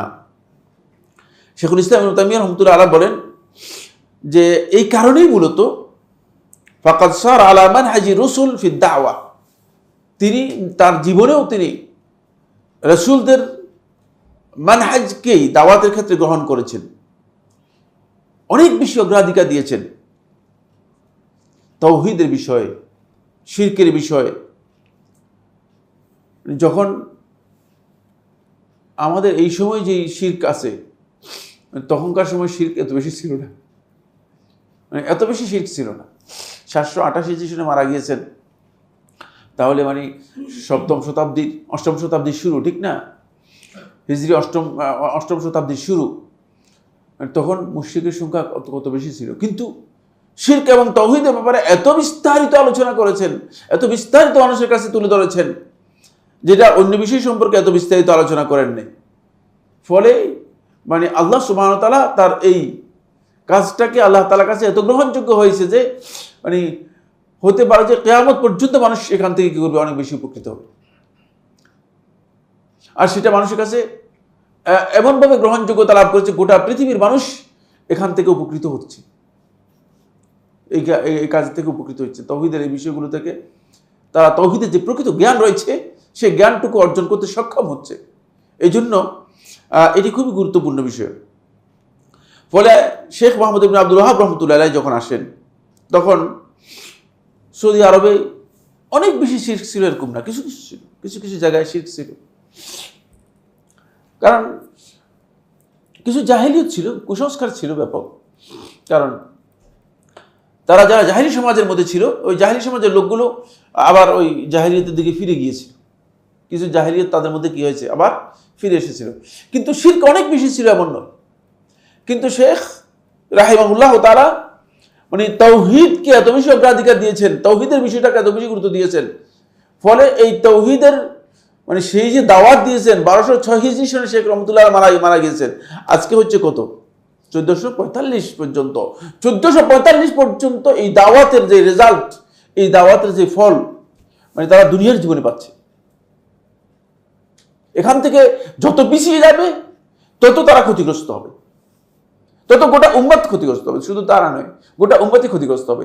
এই দাওয়াতের যেই মৌলিক বিষয়টাকে উপলব্ধি করে মৌলিক বিষয় মানুষের কাছে তুলে ধরা হচ্ছে দাওয়াতের মূল কাজ। এই জন্য দাঈ ইলাল্লাহ যিনি হবেন, তিনি দাওয়াতটা দিবেন এই জায়গায়। তিনি কি মানুষদেরকে মানে হাসাতে পারলেন না কাঁদাতে পারলেন, মানুষদের মন জয় করতে পারলেন কি মন জয় করতে পারলেন না, তিনি মানুষের কাছে ভাইরাল হলেন কি হলেন না, মানে এই দাওয়াতের চেয়ে তার মূল বিষয় হচ্ছে তিনি আসলে যেটা হক, যেটা মূল দাওয়াত, সেই দাওয়াতের দিকে তিনি অগ্রসর হবেন। এই বর্ণনা থেকে বা এই কায়দা থেকে আমরা দুটি মূলনীতিকে পেয়েছি। একটা হচ্ছে দাওয়াতের ক্ষেত্রে আমাদেরকে অগ্রাধিকারের ভিত্তিতে কাজ করতে হলে অবশ্যই এখানে মৌলিক দুটি জিনিস জানতে হবে। একজন হচ্ছে দাঈ ইলাল্লাহ, যিনি দাওয়াতি কাজ করেন। আরেকজন হচ্ছে আল মুসলিহ, যিনি সংস্কার বা সংশোধনের কাজ করেন। দাঈ ইলাল্লাহ যিনি দাওয়াতি কাজ করে থাকেন তিনি, আর মুসলিহ যিনি সংস্কারের কাজ করেন। কাজ দুইটা যদিও একই ধারার কাজ, কিন্তু দুইটার ধরন ভিন্ন। বুঝতে পেরেছেন কিনা? দুইটার ধরন কি ভিন্ন, আলাদা। যিনি দাঈ ইলাল্লাহর কাজ করবেন, দাওয়াতি কাজ করবেন, তার কাজ হচ্ছে শুধুমাত্র তাবলীগুর রিসালা। তিনি তার মিশনটাকে অথবা তার মেসেজটাকে তিনি কি করবেন, পৌঁছিয়ে দিবেন। মেসেজটাকে পৌঁছিয়ে দেওয়াটা হচ্ছে তার কাজ। এখন লোক মেসেজ হয়তো গ্রহণ করতে পারে অথবা গ্রহণ নাও করতে পারে। তিনি তার মেসেজ পৌঁছানোর ক্ষেত্রে তিনি খেয়াল রাখবেন যে কোন মেসেজটা তিনি আগে দিলে এই লোকটা উপকৃত হবে বেশি, আর কোন মেসেজটা দিলে এই লোকটা মূলত আমার কথাই শুনবে না। বুঝতে পারলাম কিনা? এই মেসেজ দিলে মানে এমন একটা মেসেজ দিলাম যে মেসেজের কারণে লোকটা আমাকে বললো যে ঠিক আছে আসসালামু আলাইকুম, পরে দেখা হবে আপনার সাথে, মানে আর আমার কথা শুনলোই না। বুঝতে পেরেছেন? তাহলে মেসেজের এটা যেহেতু দাঈ ইলাল্লাহের কাজ হচ্ছে এটি, তিনি দাওয়াতের কাজে মেসেজটা তিনি দেবেন, এটা হচ্ছে তার দায়িত্ব। এর বিপরীত হচ্ছে বা এর উল্টা দিক হচ্ছে মুসলিহ, সংস্কারক যিনি করবেন, তিনি যেহেতু তাকে পরিবর্তন করার জন্য চেষ্টা করা, তিনি শুধুমাত্র মেসেজ পৌঁছাবেন না, তিনি মেসেজ পৌঁছিয়ে এই কাজটা যাতে করে তার কাছ থেকে মানে উদ্ধার করা যায়, তাকে এই কাজের মধ্যে সম্পৃক্ত করা যায়, এই দায়িত্ব তার। অন্যথা তিনি সংস্কার করতে পারবেন না। ফলে এখানে খুবই গুরুত্বপূর্ণ বিষয় যেটি, সেটা হচ্ছে এই দাঈ আর মুসলিহ এর মধ্যে পার্থক্য রয়েছে। কাজের ধরন এক হলেও দাঈ ইলাল্লাহ শুধুমাত্র মেসেজ পৌঁছাবেন, মেসেজটা পৌঁছিয়ে এই মেসেজটাকে কিভাবে মানে বাস্তবায়ন করা যায়, এটা হচ্ছে মুসলিহের কাজ, সংস্কারকের কাজ, একটু উপরের গ্রেডের কাজ। সংস্কারক শুধুমাত্র তিনি মানে মেসেজ পৌঁছিয়ে মনে করবেন না যে আমার কাজ শেষ হয়ে গিয়েছে, দায়িত্ব শেষ হয়ে গিয়েছে। দ্বিতীয় নম্বর দাঈ ইলাল্লাহ যার দ্বিতীয় নম্বর কাজ হচ্ছে তিনি দাওয়াতি কাজে দাঈ ইলাল্লাহের ভাষা এবং অবস্থানটা দাঈ ইলাল্লাহের সবসময় অত্যন্ত বিনম্র এবং কোমল হবে। কারণ দাওয়াতি কাজের মূল যে চেতনা, সেই চেতনা হচ্ছে ফাকুলা লাহু কাওলান লাইয়িনান, কথাটা নরম হওয়া, ভাষাটা নরম হওয়া। কিন্তু সংস্কার যিনি করবেন, তিনি সংস্কারের কারণে কখনো কঠোর ভাষা ব্যবহার করবেন, কখনো কি নরম ভাষা ব্যবহার করবেন, তিনি বুঝে ব্যবহার করতে হবে। ফলে আল্লাহ রাসূল সাল্লাল্লাহু আলাইহি ওয়াসাল্লাম যেখানে সংস্কারের কাজগুলো করেছেন, সেখানে রাসূলুল্লাহ সাল্লাল্লাহু আলাইহি ওয়াসাল্লাম স্ট্যান্ড কখনো কখনো শক্ত, কখনো কখনো নরম ছিল। সংস্কারের কাজ ভিন্ন জিনিস, এটা বুঝতে হবে সংস্কারককে। তিনি আসলে মানে যাদেরকে সংস্কারের জন্য, যেই জিনিসটাকে সংস্কারের জন্য সমাজে কাজ করতেছেন, সেটা কিভাবে সংস্কার করলে, কিভাবে সংশোধন করলে এটা সংশোধন করা সম্ভব, সেই আলোকে তিনি অগ্রসর হবেন। মানুষের তবিয়তের মধ্যে গরম এবং নরম দুই ধরনের তবিয়ত দিয়ে মানুষদেরকে আল্লাহ তাআলা সৃষ্টি করেছেন। তবে বেশিরভাগ লোকই মানে যদি তার মধ্যে পরিবর্তন আনতে চান, তাহলে তাকে আপনি মানে শুধুমাত্র দাওয়াত দিতে, নরম দাওয়াত দিতে পারবেন, কিন্তু যদি তার মধ্যে পরিবর্তন আনতে চান তাহলে তাকে একটু হিট দিয়ে করতে হবে। সংস্কারক এই বিষয়টি উপলব্ধি করতে হবে, কোন জায়গায় হিট দিলে, মানে কোন জায়গায় একটু মানে টাইট দিলে অথবা বিট দিলে, আঘাত করলে মানে সে এটাকে গ্রহণ করবে, এটা সংস্কারক বুঝবে। যিনি সংশোধনের কাজ করবেন তিনি বুঝবেন। এই জন্য ইনকারুল মুনকারের ক্ষেত্রে শক্তির কথা বলা হয়েছে, সামর্থ্যের কথা বলা হয়েছে। আল্লাহ রাসূল সাল্লাল্লাহু আলাইহি ওয়াসাল্লাম যখন ইনকারুল মুনকারের কথা বলেছেন, মান রাআ মিনকুম মুনকারান ফালইয়ুগাইয়িরহু বিয়াদিহি, দেখছেন যে তোমাদের মধ্যে কোনো মুনকার দেখবে সেজন্য হাত দিয়ে এটাকে পরিবর্তন করে। হাত দিয়ে পরিবর্তন করবে কিভাবে? যখন শক্তি থাকবে তখন হাত দিয়ে পরিবর্তন করবে। কিন্তু দাঈ আল্লাহর কাজ এটা নয়, তিনি পরিবর্তন করার কাজ করবেন না। তিনি যদি পরিবর্তন করতে যান তিনি তাহলে দাওয়াত ব্যর্থ হয়ে যাবে। দাওয়াতে কাজে কি হয়ে যাবে? ব্যর্থ। দাওয়াতে কাজের মধ্যে ব্যর্থ হয়ে যাবে। 3 নম্বর যে কাজটি, দাঈ ইলাল্লাহ, তিনি তার দাওয়াতটা ইলমের ভিত্তিতে দাওয়াতটা দিবেন। দাওয়াতের ভিত্তি হচ্ছে ইলম, জ্ঞানের ভিত্তিতে দাওয়াত দিবেন। অবশ্যই এটা খুবই গুরুত্বপূর্ণ বিষয় যে ইলম না থাকবে, জ্ঞান না থাকবে, আন্দাজের উপর দাওয়াত দেয়া, এটি ইসলামী দাওয়াতের পরিপন্থী। কুল হাযিহি সাবিলি আদউ ইলাল্লাহি আলা বাসীরাতিন আনা ওয়া মান ইত্তাবা'আনি, আলা বাসীরা, অবশ্যই জ্ঞানের ভিত্তিতে দাওয়াতটা হতে হবে। কিন্তু যিনি সংস্কারের কাজ করবেন তিনি জ্ঞান এর সাথে হিকমতটা সবচেয়ে বেশি গুরুত্বপূর্ণ। হিকমত এই জন্য গুরুত্বপূর্ণ, এই জন্য এর সাথে হিকমতকে যুক্ত করা হয়েছে। হিকমত এই কারণে সবচেয়ে বেশি গুরুত্বপূর্ণ, কারণ হিকমত যদি না থাকে তাহলে তিনি ইসলাহ করতে গিয়ে, সংশোধন করতে গিয়ে, পরিবর্তন করতে গিয়ে তিনি ফাসাদ তৈরি করে দিবেন। এবং তাই হচ্ছে অনেক জায়গাতেই আপনি দেখবেন। তিনি হয়তো মনে করেছেন যে তিনি বড় ধরনের কি করেছেন, মানে সংশোধন করার জন্য চেষ্টা করেছেন, কিন্তু সংশোধন করতে গিয়ে একবারে বিশাল ফাসাদ তৈরি হয়ে গিয়েছে। বুঝতে হবে ফাসাদ মানে যদি তৈরি হয়ে যায় তাহলে বুঝতে হবে যে আমার সংশোধনের পদ্ধতিটা মানে হিকমতের বাইরে চলে গিয়েছে, হিকমত অনুযায়ী সংশোধন করতে পারিনি। যেমন শবে বরাতের ব্যাপারে মানে কিছু কিছু বক্তব্য মানে কোনো শেখ এমনভাবে দিয়েছেন যে যদিও তার বক্তব্যের মধ্যে মানে অত জটিল কথা নেই, কিন্তু এক পর্যায়ে এমন একটা অবস্থা হয়েছে যে মানে মনে হচ্ছে যেন মানে শবে বরাত আর খারাপ মানে ব্যভিচার করা, এর মধ্যে ব্যভিচার করাটা উত্তম। নাউজুবিল্লাহ মিন যালিক, ভাষার মানে হিকমতের অভাবে এই পর্যায়ে চলে গিয়েছে। এটা বক্তব্য গলত। সংশোধন করতে গিয়ে এত কঠিন হয়ে গেলে বা সংশোধনের ভাষা এমন পর্যায়ে চলে গেলে তিনি সংশোধন করতে গিয়ে তিনি সংশোধন না করে তিনি বিশাল ফাসাদ সৃষ্টি করে ফেলবেন। এই জন্য হিকমতটা এখানে খুবই গুরুত্বপূর্ণ। মেসেজ পৌঁছানোর জন্য হিকমতের অত বেশি কি নেই, অত বেশি দরকার নেই। আপনি মেসেজটা পৌঁছে দিলেন, দাঈ ইলাল্লাহ, দাওয়াতি কাজ করলেন। তবে অবশ্যই দাওয়াতি কাজের আপনাকে জ্ঞানভিত্তিক হতে হবে। যদি দাওয়াতি কাজটা জ্ঞানভিত্তিক হয় তাহলে কিন্তু মানুষ জ্ঞানকে অগ্রাধিকার দেয়, মানুষ জ্ঞানকে অগ্রাধিকার দেয়। মানে আন্দাজে এলোমেলো বক্তব্য, এলোমেলো কথা, জ্ঞানের বাইরে বক্তব্য আসলে মানুষের কাছে গ্রহণযোগ্য হয় না, মানুষ গ্রহণ করতে চায় না। আর বিশেষ করে এখন হচ্ছে এটাকে বর্তমান সময়টাকে বলা যেতে পারে যে ইনফরমেশনের টাইম অফ দ্য ইনফরমেশন। মানে এখন ইনফরমেশনের যুগটাই ইনফরমেশনের। মানুষের কাছে ইনফরমেশন আছে, তথ্য আছে, সুতরাং সেই তথ্য মানুষের কাছে থাকলে এখন জ্ঞান যদি আপনি মানুষদেরকে দিতে না পারেন তাহলে আপনার বক্তব্য, আপনার দাওয়াত কি হবে না, গ্রহণযোগ্য হবে না। মানুষ সেটাকে গ্রহণযোগ্য মানে নিতে চাইবে না। এরপরে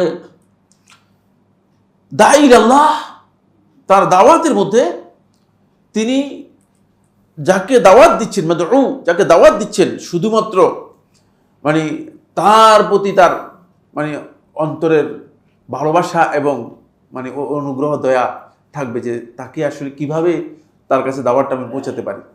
এই জন্য তিনি এই ভালোবাসা দিয়ে কি করবেন, তার প্রতি দয়া এবং ভালোবাসা দিয়ে তাকে দাওয়াতটা পৌঁছানোর জন্য চেষ্টা করবেন, দাঈ ইলাল্লাহ যিনি হবে। কিন্তু মুসলিহ যিনি রয়েছেন তিনি সংশোধন করতে গেলে মাঝে মধ্যে ভালোবাসা ছাড়াও মানে তাকে হতে পারে যে তাকে ধমক দিতে হবে। ফলে আল্লাহ সুবহানাহু ওয়া তাআলা কোরআনে কারীমের মধ্যে ওয়াঈদের শব্দগুলো ব্যবহার করেছেন জায়গায় জায়গায়, দেখছেন কারণ ওয়াইদের শব্দ আসতো না। ওয়াইদ হচ্ছে যেগুলোতে ধমক দেওয়া হয়েছে, বিভিন্ন জায়গায় ধমকের কথা এসেছে, কঠিন কঠিন ধমকের কথা এসেছে। এই ধমকের কথাগুলো এই জন্য এসেছে যাতে করে আমরা এগুলো থেকে জ্ঞান নিতে পারি যে যদি আমি সংস্কার এবং সংশোধনের কাজে যাই তাহলে আমাকে মানে একসাথে দুইটাই কি করতে হবে, ব্যবহার করতে হবে, দুইটাকে হাতে নিতে হবে। আমি যেহেতু আমার কাছে মানে তাকে অনুপ্রাণিত উদ্বুদ্ধ করার জন্য কিছু বিষয় আছে যেগুলোকে রাগায়েব বলা হয় থাকে, যেগুলো মানুষদেরকে উৎসাহ দেয়। আবার এমন কিছু বিধান আছে, এমন কিছু বক্তব্য আছে যেগুলো তাকে সতর্ক করতে হবে। এজন্য আল্লাহ রাব্বুল আলামিন নবী এবং রাসূলদের, যেহেতু নবী এবং রাসূলগণ শুধু দাওয়াত নিয়ে আসেন নাই, নবী এবং রাসূলগণ সংস্কারের কাজের জন্য এসেছেন, সংশোধনের কাজের জন্য এসেছেন, ফলে রুসুলান মুবাশশিরিন ওয়া মুনযিরিন, দেখছেন তারা রাসূল হিসেবে প্রেরিত হয়েছেন, মুবাশশিরিন ওয়া মুনযিরিন, সুসংবাদদাতা হিসেবে এবং সতর্ককারী হিসেবে। সুসংবাদদাতা এবং সতর্ককারী হিসেবে খুব ভালো করে খেয়াল করেন। তারা একদিকে সুসংবাদ দিয়েছেন, আবার আরেকদিকে সতর্ক করেছেন। রাসূলুল্লাহ সাল্লাল্লাহু আলাইহি ওয়াসাল্লাম জান্নাতের সুসংবাদ দিয়েছেন, আবার জাহান্নাম থেকে সতর্ক করেছেন। এই জন্য সংস্কারককে এই বিষয়, এই দিকটাকে বিবেচনা করে সংস্কারক কাজ অগ্রসর হবে। কিন্তু দাঈ ইলাল্লাহ তিনি যখন শুধু দাওয়াতের কাজ করবেন তখন তিনি মানে দাওয়াতের বিষয়গুলোকে শুধুমাত্র তার কাছে মেসেজ আকারে পৌঁছাবেন, তবে আন্তরিকতার সাথে পৌঁছাবেন যাতে করে সে তাকে বুঝতে পারে যে এই ব্যক্তি আমার কল্যাণের জন্য অথবা আমাকে মানে সহযোগিতা করার জন্যই আমার কাছে এই কথাগুলো বলতেছে, আমার জন্য বলতেছে। এটা যাতে করে বুঝতে পারে, যাতে করে একজন ব্যক্তি আপনাকে বুঝতে পারে যে না, এই লোক তো আমার কল্যাণ চায়, শুভাকাঙ্ক্ষী। এখন আপনি যদি লোকটা যদি আপনাকে মনে করে যে এই লোকটা আমার দুশ্মন, শত্রু, তাহলে আপনার ভালো কথাও গ্রহণ করবে না, ভালো কথাও গ্রহণ করবে না। এই জন্য আমরা বলেছি, আমরা যখন ইনকারুল মুনকার সম্পর্কে আলোচনা করেছিলাম তখন আমরা একবার এই আলোচনার মধ্যে বা এখানে নয় বা কোথাও আলোচনার মধ্যে বলেছি যে ইনকারুল মুনকারের জন্য গুরুত্বপূর্ণ বিষয় হচ্ছে কোনো ব্যক্তির প্রতি বিদ্বেষ অথবা ঘৃণা পোষণ করে আপনি ইনকারুল মুনকার করলে সে ইনকারুল মুনকার গ্রহণযোগ্য হবে না কোনোদিন। তার প্রতি সর্বোচ্চ আন্তরিকতা এবং ভালোবাসা নিয়ে ইনকারুল মুনকার করতে হবে। ঘৃণার মাধ্যমে এটা হয় না, এখানে অবশ্যই ভালোবাসা, আন্তরিকতা থাকতে হবে। আমরা অনেকেই আছি মানে আমাদের একটা এটাকে বলে যে টেন্ডেন্সির মতোই হয়ে গেছে, সেটা হচ্ছে এই মানে কারো কোনো ভুল দেখলে ওই লোকটাকেই একেবারে ঘৃণিত, লোকের প্রতি আমার একটা ঘৃণা তৈরি হয়ে যায়। তাহলে একে সংশোধন করবে কিভাবে? সংশোধন করার কোন সুপথ তো রাখবেন না। যখন সে আপনাকে বুঝতে পারবে যে এই লোকটা আমাকে ঘৃণা করে, এই লোকটা আমার প্রতি মানে তার খারাপ ধারণা আছে, তখন আপনার বক্তব্য আসলে গ্রহণ করবে না। এটা আমরা মানহাজ নিয়ে আলোচনা করতেছি, এটা বুঝতে হবে আপনাদেরকে। এটা কিন্তু মানে সরাসরি এমন মানে বিষয় নয়। এই সমস্ত কারণেই দাওয়াতি মানহাজ, মানে অনেকে দাওয়াতের কাজ করতেছেন বছরের পর বছর, শত বছর, বুঝতে পেরেছে কিনা, কিন্তু মানুষ তাদের দাওয়াতকে মানে মোটেও গ্রহণ করে নেই, বৃদ্ধাঙ্গুলি দেখিয়েছে, গ্রহণ করে নেই। এর একটি মাত্র কারণ, সেটা হচ্ছে এই দাওয়াতের মানহাজ নবুয়তি মানহাজ থেকে নেওয়া হয়নি, নবী সাল্লাল্লাহু আলাইহি ওয়াসাল্লাম মানহাজ থেকে নেওয়া হয়নি। ইসলাহের পদ্ধতি একটা, দাওয়াতের পদ্ধতি আরেকটা। দাওয়াত একটি ভিন্ন জিনিস, আর ইসলাহ বা সংশোধন ভিন্ন জিনিস। অবশ্যই মুসলিহ যিনি হবেন তিনি, আমরা যে পয়েন্টগুলো বলেছি সেই পয়েন্টগুলো অবশ্যই তার সামনে থাকতে হবে। এরপরে দাঈ ইলাল্লাহ, তিনি দাওয়াতের ক্ষেত্রে তাদাররুজ, স্টেপ বাই স্টেপ তিনি দাওয়াতগুলোকে নিয়ে যাবেন। কিন্তু মুসলিহ যিনি সংস্কার করবেন, সংস্কারের কাজ যিনি করবেন, তিনি যে কাজটা সংস্কার করা দরকার সেই কাজটাকে বেশি গুরুত্ব দিবেন। তার কারণ হচ্ছে তিনি সব কাজ একসাথে করলে সে সংস্কার করতে পারবেন না। এই জন্য প্রত্যেক নবীর সময় খুব ভালো করে গেল, প্রত্যেক নবী এবং রাসূলের সময় মানে দেখবেন যে তাদের দাওয়াতের মধ্যে মানে একটা গুরুত্বপূর্ণ দিক ছিল। শুআয়ব আলাইহিস সালাতু ওয়াস সালাম তার দাওয়াতের মধ্যে একটা গুরুত্বপূর্ণ দিক ছিল, তার কওমের লোকেরা মানে ওজনে কি করতো, এলোমেলো করতো, ওজন কম দিত, মানুষের সাথে প্রতারণা করতো। হ্যাঁ, তার এই দাওয়াতের সাথে এই বিষয়টাকে, যেহেতু সংস্কারের জন্য এসেছেন, এই বিষয়টাকে কি অ্যাড্রেস করেছেন। সংস্কারক তিনি দাওয়াতের যে মূল কাজ করবেন, এই দাওয়াতের সাথে তিনি সংস্কারের বিষয়টাকে অগ্রাধিকার দেবেন। তিনি সংস্কারের বিষয়টা অগ্রাধিকার দেবেন। রাসূলুল্লাহ সাল্লাল্লাহু আলাইহি ওয়াসাল্লাম, খুব ভালো করে খেয়াল করেন, রাসূলুল্লাহ সাল্লাল্লাহু আলাইহি ওয়াসাল্লাম এমন এক সমাজের মধ্যে এসেছে যেই সমাজের মধ্যে দুটি জিনিস মৌলিক সমস্যা। একটা হচ্ছে শিরক, চূড়ান্ত পর্যায়ে পৌঁছে গেছে, এমন পর্যায়ে পৌঁছে যে আল্লাহর ঘরের মধ্যে 360টা মূর্তি, আল্লাহর ঘরের মধ্যেই। কত ভয়ঙ্কর অবস্থা, তারা আল্লাহর ঘরের মধ্যে মূর্তি ঢুকিয়ে নিয়েছে। আর দ্বিতীয় নম্বর হচ্ছে তারা দুনিয়ার প্রতি এত বেশি তারা আগ্রহী হয়ে গিয়েছে যে আখিরাতকে তারা পরিপূর্ণরূপে ভুলে গিয়েছে। আখিরাত বলতে তাদের কাছে আখিরাতের বক্তব্য একেবারেই মনে হয় যেন অপরিচিত হয়ে গিয়েছে, আখিরাতের দাওয়াতটা তাদের কাছে অপরিচিত হয়ে গিয়েছে। অথচ এই লোকগুলোই মানে আগে আখিরাতের বিষয়টি তারা বিশ্বাস করত, কিন্তু তারা আস্তে আস্তে দুনিয়ার প্রতি তাদের এমন বেশি মোহ এসে গিয়েছে যে আখিরাতকে, ফলে রাসূলুল্লাহ সাল্লাল্লাহু আলাইহি ওয়াসাল্লাম বারবার যেটা অ্যাড্রেস করেছেন সেটা হচ্ছে মানে তাওহীদের অ্যাড্রেস করেছেন এবং আখিরাতের বিষয়টা, যাতে করে আখিরাতের বিশ্বাসটা তাদের মজবুত হয়, শক্তিশালী হয়। কারণ আখিরাতের বিষয় মজবুত না হলে এই লোকগুলো সালাত, সিয়াম, ইবাদত, হালাল হারাম কোনোটাই তাদের কাজে লাগবে না, কাজ করতেও পারবে না, করবেও না। কারণ আমরা যদি আখিরাতে বিশ্বাস না করি তাহলে আমরা হালাল হারাম দিয়ে ওয়াজ করে কোনো লাভ হবে কিনা বলেন তো? হ্যাঁ, কোন লাভ? ভাই এত কথা বলতেছেন কেন? মানে যেমন ইকবালকে আপনারা শুনেছেন, কবি ইকবাল পাকিস্তানের কবি ছিল, জাতীয় কবি পাকিস্তানের জাতীয় কবি ছিল। তো এই একটা বই লিখেছে, দুটো কবিতা লিখেছে, খুব মানে ভয়ঙ্কর বিতর্কিত কবিতা। তোর মধ্যে আল্লাহর বিরুদ্ধে অভিযোগ, একটা হচ্ছে কি অভিযোগটা আল্লাহকে অভিযোগ করছে। মানে অবশ্য কবিরা বেশিরভাগ পাগল টাইপের হয়, এতে মানে অসুবিধা নেই, সুবিধাটা এতে তেমন কোনো অসুবিধা নেই। কোন পর্যায়ের লোক ছিল এমনি, তার বিভিন্ন কবিতা থেকে বোঝা গিয়েছে সে এটাকে রুমিয়ের মতো, যারা রুমির মতো মানে সর্বেশ্বরবাদী অথবা হুলুলি বা ইত্তেহাদি ছিল। যাই হোক, সেটা আমার আলোচ্য বিষয় নয়, আকীদার বিষয়টা আমি আলোচনা করতে চাচ্ছি না। মানে সে তার কবিতার মধ্যে আল্লাহ তাআলাকে অভিযোগ করতে করতে এক পর্যায়ে, আল্লাহ তুমি যে মানে এইভাবে ইমানদার ব্যক্তিদেরকে ওয়াদা দিয়ে এইভাবে করলা, যদি কিয়ামতের দিন না দাও তাহলে তো বেচারা বড় ক্ষতিগ্রস্ত, দুনিয়াতেও কিছু করতে পারলো না, দুনিয়াতেও তোমার এই ওয়াদায় এত আরামের কাজ মানে মানে এইগুলো করতে পারলো না, এই আরাম আয়েশে বিনোদন করতে পারলো না, তো আখিরাতে তো বেড়ায় করলেই গেল। মানে শুধু হুরের ওয়াদায় দিয়ে গেলা, যদি আখিরাতে না দাও, বুঝতে পেরেছেন? তাহলে তো এই বেচারা সবচেয়ে বেশি মানে সব কিছু থেকে মাহরুম, দুনিয়াটাও সে কোনো আরাম পেল না, বিনোদন পেল না, আর আখিরাতে তার কিছু নেই। এটা হচ্ছে আখিরাতের যাদের বিশ্বাস নাই তাদের ধারণা। এই জন্য আখিরাতের বিশ্বাস না থাকলে আসলেই সে ব্যক্তি মনে করবে যে এগুলো প্রতারণা। বুঝতে পেরেছেন? এবং এই আমাদের সমাজের মধ্যে সকল আমরা যারা মুসলিম আছি, মুসলিমদের শতকরা 80% লোক আখিরাতে বিশ্বাস করে না।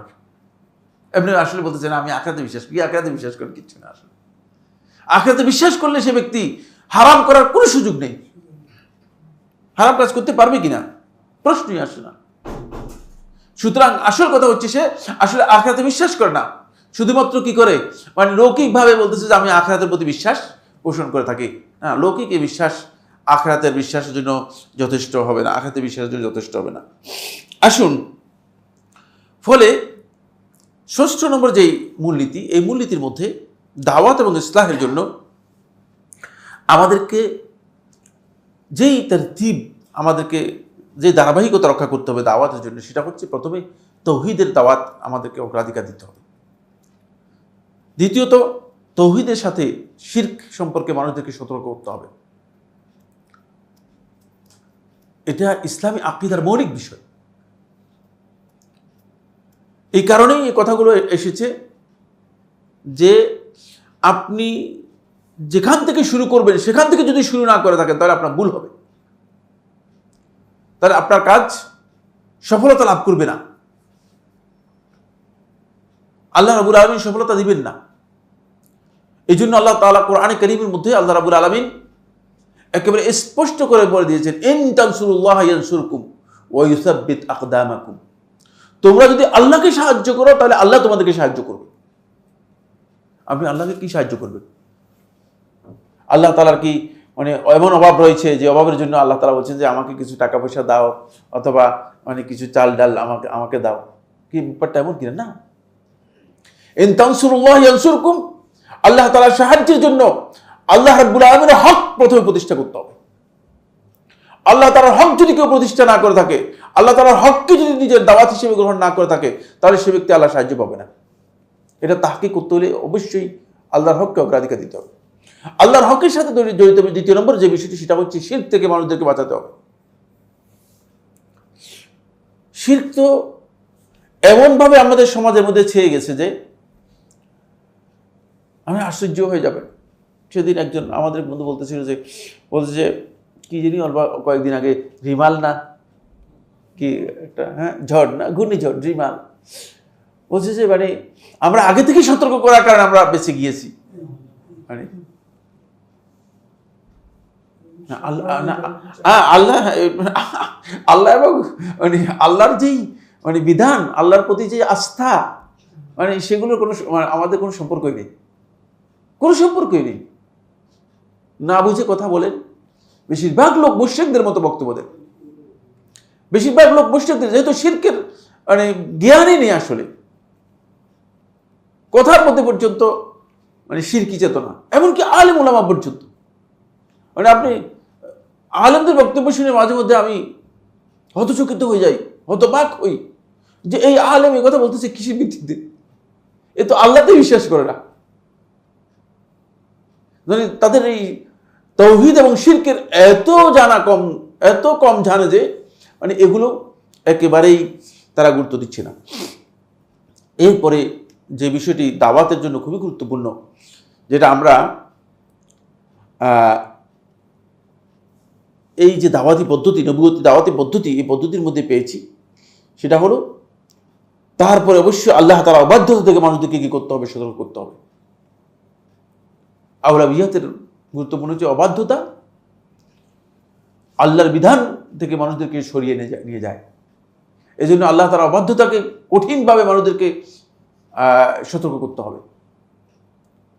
একজন ব্যক্তি যদি আল্লাহ তাআলা অবাধ্য হয়, অপরাধ করে, তিনি ইবাদত করতে পারবে না, ইবাদত তার কাছে ভালো লাগবে না। গুনাহগার নাফরমান ব্যক্তি খারাপ কাজের মধ্যে লিপ্ত রয়েছে, তার ইবাদত তিনি যথাযথভাবে করতে পারবে না। ইবাদত তৌফিক আল্লাহ তাআলা তাকে দেন না, এই জন্য সেটা অগ্রাধিকার পাবে। এটাই মূলত এই দাওয়াতের যে পদ্ধতি, যে তারতিব উল্লেখ করেছেন লোকমান এবং লোকমানের বক্তব্য থেকে আল্লাহ সুবহানাহু ওয়া তাআলা আমাদেরকে করেছেন, ইঙ্গিত দিয়েছেন। এরপরে যে বিষয়টি দাওয়াতের জন্য খুবই গুরুত্বপূর্ণ, সেটা হচ্ছে অবশ্যই দাওয়াতের মৌলিক কাজের মধ্যে একটি বিষয় হচ্ছে আসসালাহ। আপনি দেখেন রাসূলুল্লাহ সাল্লাল্লাহু আলাইহি ওয়াসাল্লাম একেবারে সর্বশেষ কথাগুলো এই ব্যাপারে বলেছেন। সালাত নাই তো আপনি তার কাছ থেকে অনেক কিছুই আশা করতে পারেন না। এই জন্য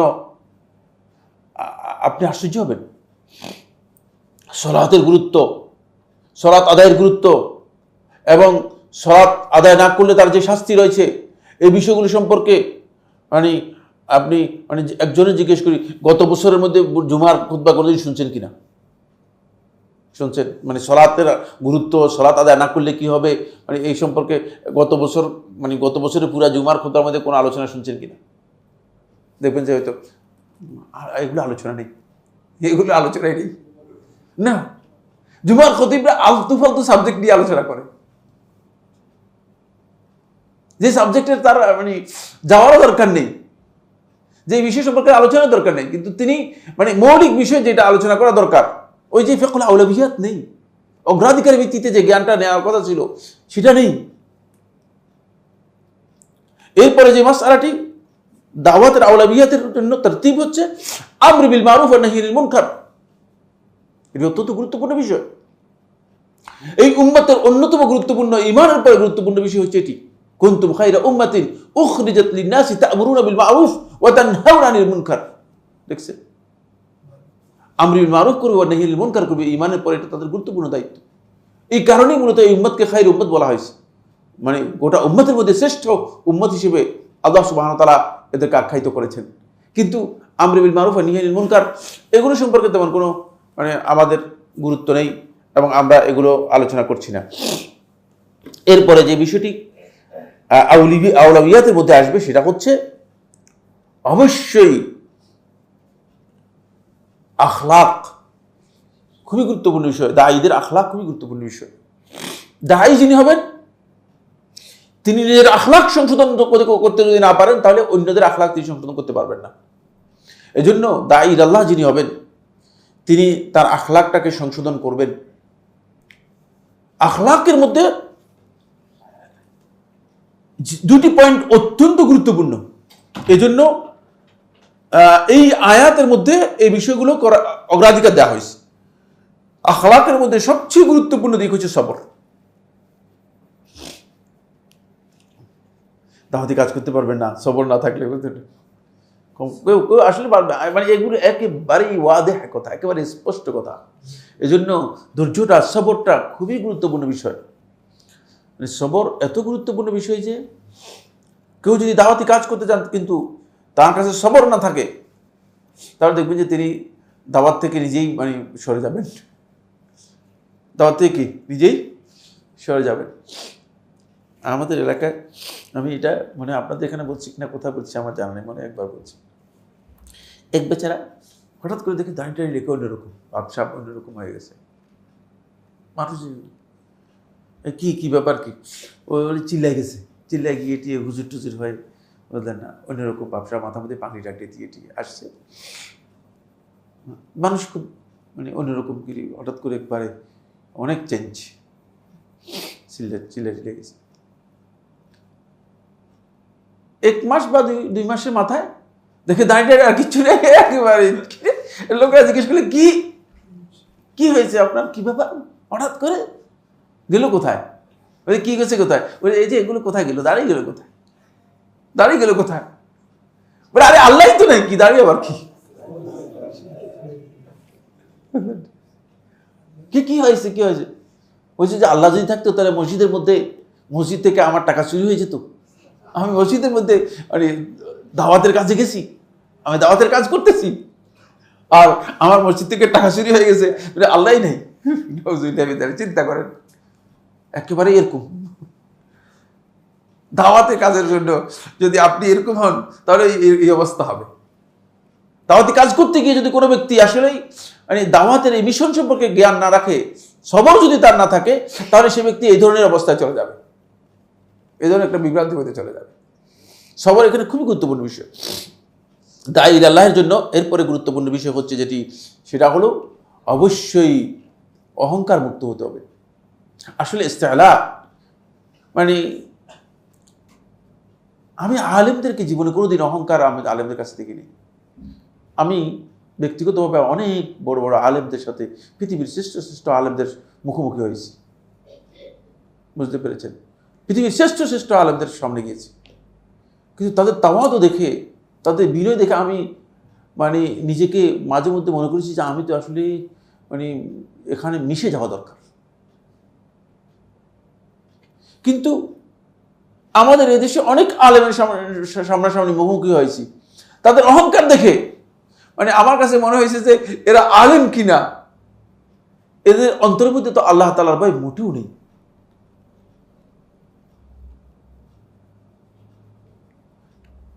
ইলমের সাথে আল্লাহর কসম করে বলছি, অহংকার সমান কোন অবস্থান নিতে পারে না। বরং এই মর্মে সালাফদের বক্তব্য রয়েছে, ঈমান এবং কিবর একটি আরেকটার বিপরীত, ঈমান আর অহংকার একটি আরেকটির বিপরীত। এই কারণে যারা পরিমাণ যার অন্তর মধ্যে কিবর থাকবে সে জান্নাতে ঢুকতে পারবে না। রাসূলুল্লাহ সাল্লাল্লাহু আলাইহি ওয়াসাল্লাম বলে দিয়েছিলেন, স্পষ্ট করে দিয়েছেন। আর সেটা মানে দাওয়াতের ক্ষেত্রে এটা সবচেয়ে বড় ক্ষতির কারণ। দাঈর আল্লাহর মধ্যে যদি তিনি দাওয়াতি কাজ করে থাকেন, আর যদি তার মধ্যে এই অবস্থান, তার আখলাকের মধ্যে যদি সত্যিকার পরিবর্তন আনতে না পারে, নিজের আখলাকের মধ্যে পরিবর্তন আনতে না পারলে অন্যদের আখলাকে পরিবর্তন আনতে পারবে না। এই জন্য এখানে ব্যক্তির আখলাকের কথাকে অগ্রাধিকার দিয়েছে, তার যাতে করে আপনি অন্যদের আখলাক পরিবর্তন করতে পারেন। আর আখলাক চরিত্রটা এমন একটা বিষয় যে এটি ব্যক্তির পরিবর্তনের সাথে অন্যকে কি করে প্রভাবিত করে। বলে সক্রেটিসের একটা বক্তব্য আমরা শুনেছি, সে তার বক্তব্য বলেছে জ্ঞান মূলত মানে জ্ঞানকে সরবরাহ করার মাধ্যমে অথবা জ্ঞানকে মানুষের কাছে তুলে ধরার মাধ্যমে জ্ঞান কি হয় না, জ্ঞান বিতরণ হয় না, জ্ঞান বিতরণ হয় অন্তর থেকে। এই বক্তব্যটা এই জায়গায় প্রযোজ্য, বুঝতে পেরেছেন? আসলেই এটা অন্তরের সাথে জড়িত বিষয়।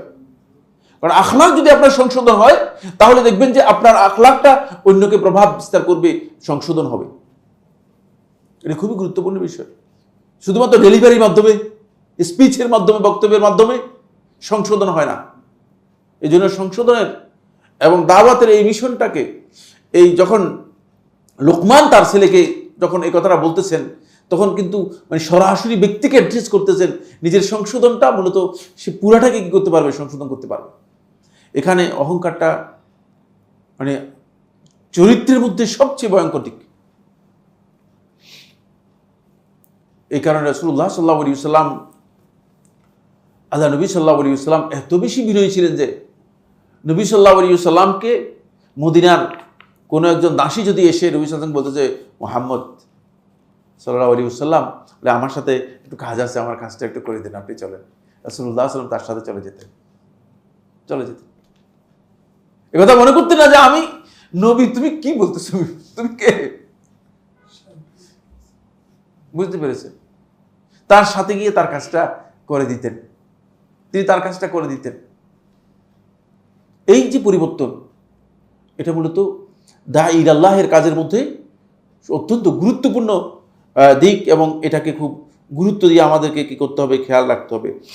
এরপরে যে কাজটি, সেটা হচ্ছে তারতিবের মধ্যে মানে অগ্রাধিকারের ভিত্তিতে যে কাজটি হবে, সেটা হচ্ছে লোকদেরকে হালাল হারাম সম্পর্কে সচেতন করা। এটা অনেক পরের বিষয়। দেখছেন, আমরা শুধুমাত্র হালাল হারামের বিষয়টাকে অগ্রাধিকার দিয়ে এর মধ্যে কোনটা কোনটা ইখতিলাফি মাসআলা এটা আলোচনা করতে পারলে ভাইরাল হওয়া যায়।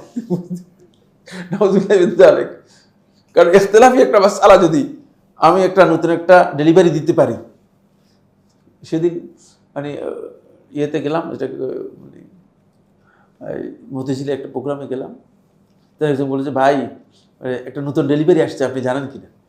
আপনারা নিশ্চয়ই জানেন না, আপনারা জানেন না? নতুন ডেলিভারি একটা আসছে, যে আমাদের এক বন্ধু একটা ডেলিভারি দিয়েছে নতুন, মানে নতুন নতুন কথা, মানে কোনো দরকার নেই যেগুলো নিয়ে মানে এমন ডেলিভারি দিচ্ছেন, মানে একটা এই হাদিস যে হাদিস না এটাও তিনি জানেন, এটাও তিনি 100% জানেন যে এটা হাদিস না, এটা মিথ্যা কথা, হাদিসের নামে জালজালিয়াতি করা হয়েছে, কিন্তু তারপরে এটা ডেলিভারি দিচ্ছেন, এটা দিয়ে বক্তব্য দিচ্ছেন। ভাইরাল হলে লাভ কি হবে? কি কোন লাভ আছে? ভাইরাল হলে কোন লাভ আছে? কি করবে? প্রশ্নই আসে না। আল্লাহর কসম করে বলছি, যদি পৃথিবীর একজন মানুষ আপনাকে না চিনে, যদি আল্লাহ রাব্বুল আলামিনের কাছে আপনি মাকবুল হয়ে যান, তাহলে আপনার মর্যাদায় পৃথিবীর সমস্ত মানুষের চেয়ে বেশি। কেন আপনি এটা চিন্তা করতেছেন? আমাকে কোনো মানুষ না চিনো, কিন্তু আমার কিছু আসে যায় না। কোনো মানুষ যদি আমাকে দেখে সালাম না দেয়, আমার কি আসে যায়? কোনো অসুবিধা নেই। কিন্তু আল্লাহ রাব্বুল আলামিনের কাছে যদি গ্রহণযোগ্যতা হারিয়ে যায়, এর চেয়ে ক্ষতি আমার আর কিছুই নেই। কি কারণে আমি এত নতুন নতুন ডেলিভারি দিতে হবে, নতুন নতুন বক্তব্য দিয়ে মানুষের ভাইরাল হওয়ার জন্য চেষ্টা করতে হবে? প্রশ্নই আসে না। ইখতিলাফি মাসআলাগুলো নিয়ে অনেকেই মানে বেশি উদ্গ্রীব। নতুন একটা কথা বললেন, এবার দেখবেন যে এটা খুব বেশি মার্কেট পেয়ে গিয়েছে, ভাইরাল হয়ে যাচ্ছে। নাউজুবিল্লাহ মিন যালিক। আলেমদেরকে সচেতন হতে হবে। যথাসম্ভব খেয়াল রাখতে হবে যে এই ইখতিলাফি মাসআলাগুলো যথাসম্ভব এগুলো থেকে বেরিয়ে আসা যায়, এবং নতুন নতুন কথার চেয়ে যে কথাগুলো মানুষের জন্য কল্যাণ আছে, যেগুলোর মধ্যে মানুষের সংশোধন আছে, এই বিষয়গুলোকে অগ্রাধিকার দিতে হয়। এই জন্য ফিকহুল আউলাবিয়াতটা আমাদেরকে বুঝতে হবে। ফিকহুল আউলাবিয়াতের মধ্যে একটি গুরুত্বপূর্ণ বিষয় হচ্ছে, অনেকে জ্ঞান ছাড়াই দাওয়াত দেন, এটা ভুল কাজ। তিনি নিজেও পথভ্রষ্ট হবেন, অন্যকে পথভ্রষ্ট করবেন। আল্লাহ সুবহানাহু ওয়া তাআলা একেবারে এই বিষয়ে স্পষ্ট করেছেন, জ্ঞান ছাড়া কোনো দাওয়াত নেই। জানেন না, দাওয়াত দিবেন না। আপনি আমল করতে পারেন, কোনো অসুবিধা নেই, কিন্তু দাওয়াত দিতে হলে অবশ্যই আপনাকে এই বিষয়ে নিশ্চিত হতে হবে যে আমি এটা সহিভাবে জানি, এটা নিশ্চিত হতে হবে।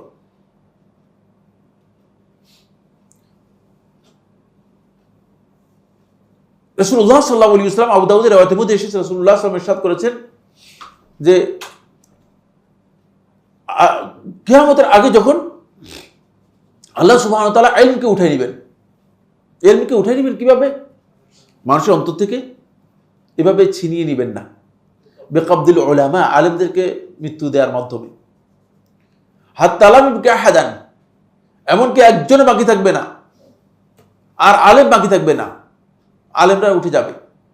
তখন ফাসাআলা নাস ফাত্তাখাযা নাস রুউসান জুহালান, মানুষ একদম জাহিল লোকদেরকে, তাদেরকে বড় আলেম মনে করে তাদেরকে নেতা হিসেবে গ্রহণ করবে। মানুষ তাদের কাছে ফতোয়া চাইবে, তারা ফতোয়া দেবে। ফাদাল্লু আদাল্লু, নিজেরাও পথভ্রষ্ট হবে এবং অন্যদেরকে পথভ্রষ্ট করবে। এই জন্য এখানে খুবই গুরুত্বপূর্ণ বিষয় হচ্ছে, সেটা দাওয়াতের আগে আপনাকে নিজেকে প্রস্তুত করতে হবে। পুঁজি নাই, ব্যবসা করা উচিত নয়, তাহলে ব্যবসার মধ্যে কি হবে? গলদ হয়ে যাবে। সামান্য পুঁজি দিয়েও ব্যবসা করতে পারে, কিন্তু সামান্য পুঁজি দিয়ে ব্যবসা করাটা খুব কি রিস্কি। ইয়েস, এটা আপনারা যারা ব্যবসায়ী আমার চেয়ে ভালো জ্ঞান রাখেন, বুঝতে পেরেছেন? ওইটা এমন রিস্কি যে শেষ পর্যন্ত একেবারে গুল্লায় যাওয়ার সম্ভাবনা আছে। এই জন্য খুব সতর্কতা অবলম্বন করতে হবে। এটা হলো এখানে একটি মাসআলা। দ্বিতীয় নম্বর যে মাসআলাটি এখানে গুরুত্বপূর্ণ মাসআলা, দাওয়াত এবং ইসলাহের ক্ষেত্রে যদি অগ্রাধিকারের ভিত্তিতে আপনি দাওয়াতি কাজ না করে থাকেন, তাহলে আপনি হতে পারে যে কাজটা ওই লোকের ফিতনার কারণ, সেটাই আপনি তাকে কি করেছেন? অ্যাড্রেস করে দিয়েছেন। কারণ মানুষের কোনো কোনো বিষয় আছে যেটা তার ফিতনার কারণ হয়ে যেতে পারে, যেটা ফিতনার কারণ হয়ে যেতে পারে, এমন বিষয় হয়তো অ্যাড্রেস করে দিয়েছেন। সমস্ত মানুষের আকল, বিবেচনা শক্তি এবং জ্ঞান একই স্তরের নয়। এমন বিষয় আপনি খেতাব করে দেবেন যে খেতাবের কারণে সে হিদায়াত থেকে আরো দূরে সরে যাওয়ার কারণ হতে পারে, ফিতনার কারণ হয়ে যেতে পারে। তখন আপনি দাওয়াত ভুল করার কারণে বা আউলাবিয়াতের জ্ঞান না থাকার কারণে আপনি এই লোকের ফিতনার কারণ হয়ে গিয়েছেন। এই জন্য আল্লাহ রাব্বুল আলামিন কোরআনের মধ্যে এই দোয়া শিক্ষা দিয়েছেন, ওয়ালা তাজআল ফিতনাতাল লিল্লাযিনা কি কাফারু, যে আমাদেরকে আপনি কাফেরদের জন্য ফিতনার কারণ হিসেবে পরিণত করবেন না, তাহলে তারা দিন থেকে দূরে সরে যাবে, দিন আমাদের কারণে দিন থেকে দূরে সরে যাবে, ফিতনার কারণ হয়ে যাবে। আর আউলাবিয়াতের ক্ষেত্রে আরেকটি মাসআলা হচ্ছে সেটা যিনি দাওয়াতের কাজ করবেন, সংস্কারের কাজ করবেন, অবশ্যই তিনি যাদেরকে দাওয়াত দেবেন তাদের অবস্থা সম্পর্কে তিনি পরিপূর্ণ জানতে হবে। যদি না জেনে দাওয়াত দেন অথবা না জেনে ইসলাহ সংশোধন করতে যান, তাহলে সেটা হয়তো সংশোধন হবে না। অবস্থা সম্পর্কে জানা, মাদউ যাদেরকে দাওয়াত দিচ্ছেন তাদের অবস্থা সম্পর্কে জানা, এটা আমরা পেয়েছি মুআয ইবনে জাবাল রাদিয়াল্লাহু আনহু বর্ণিত যে হাদিস রয়েছে, সেই হাদিসের মধ্যে ইন্নাকা তাতি কওমান আহলা কিতাব, যে তুমি যাচ্ছ এমন এক জাতির কাছে, এমন এক লোকদের কাছে যারা আহলে কিতাব, কিতাবের অনুসারী। মানে কিতাব তাদের কাছে আছে। এই জন্য যাদের কাছে যাচ্ছেন তাদের কাছে মানে আপনাকে জানতে হবে, দুটি বিষয় বাদ দিতে হবে। একটি বিষয় হচ্ছে আল জিদাল ওয়াল মিরা, ঝগড়া বিবাদ। ঝগড়া বিবাদের মধ্যে আসলে হেদায়েত নেই। আপনার কথা এই লোক যদি না শুনে আরেকবার বলেন, আরেকদিন বলেন, কিন্তু ঝগড়া করতে যাবেন না। ঝগড়া বিবাদের মধ্যে আসলে কোনো ফায়দা নেই, দাওয়াতের কোনো ফায়দা নেই, মাসলাহাত নেই, ইসলাহের কোনো ফায়দা নেই। ঝগড়া করলে আপনি নিজের ক্ষতি করলেন, তার তো কি ক্ষতি হয়েছে সেটা বলার কোনো সুযোগই নেই, কারণ সে আপনার কথা শুনবে না। এই জন্য দাওয়াতের ক্ষেত্রে ঝগড়া বিবাদ একেবারেই অমার্জিত। দাওয়াত এবং ইসলাহের ক্ষেত্রে এটা ফিকহুল আউলাউইয়াতের মধ্যে মোটেও আসে না যে ঝগড়া বিবাদ করবেন, ঝগড়া বিবাদ করবেন না। আরেকটি বিষয় পরিহার করতে হবে, সেটা হচ্ছে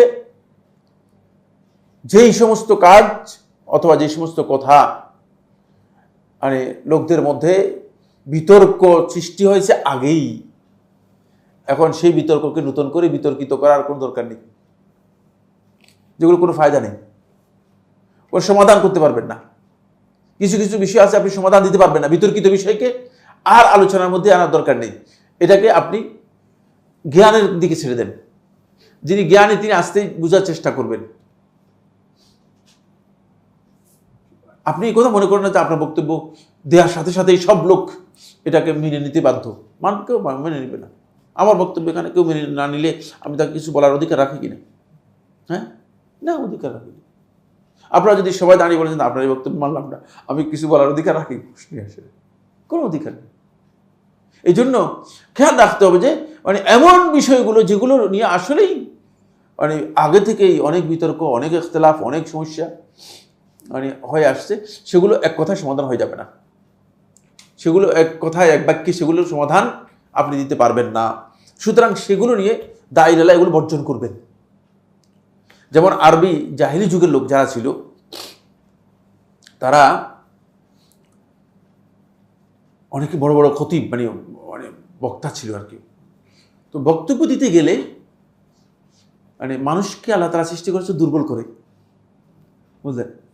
আপনি দেখবেন প্রত্যেকটা মানুষই তার দুর্বলতার একটা দিক হচ্ছে এই, তিনি অক্ষর উচ্চারণের ক্ষেত্রে একটা না একটা অক্ষরের মধ্যে আটকা আছে। কেউ দুইটার মধ্যে, কেউ তিনটার মধ্যে, কেউ একটার মধ্যে, কমপক্ষে একটার মধ্যে থাকবেই। এখন থেকে আমার এই বক্তব্য গবেষণা করেন, গবেষণা করলে পেয়ে যাবেন। আপনি যদি আপনি অক্ষর উচ্চারণ করতে যাচ্ছেন, একটা অক্ষরের জায়গায় দেখছেন আপনার উচ্চারণ ঠিক মতো আসে না, এটা আল্লাহ তাআলা নাকশ দিয়েছেন মানুষের মধ্যে, বুঝতে পেরেছেন? তো জাহিলি যুগের যারা বড় বক্তা ছিল তাদের অনেকেই কেউ রা উচ্চারণ করতে পারতো না, কেউ লাম উচ্চারণ করতে পারতো না।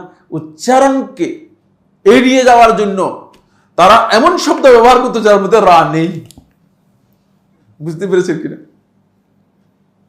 এমন বাক্য ব্যবহার করতো যার মধ্যে রা নেই, যার মধ্যে সা নেই, বুঝলেন? জ্ঞানের এমন পর্যায়ে তারা উত্তীর্ণ। আপনি যাদেরকে জাহিরি যুগের কথা বলতেছেন না, মনে করছেন এরা মূর্খ, বুঝতে পেরেছেন?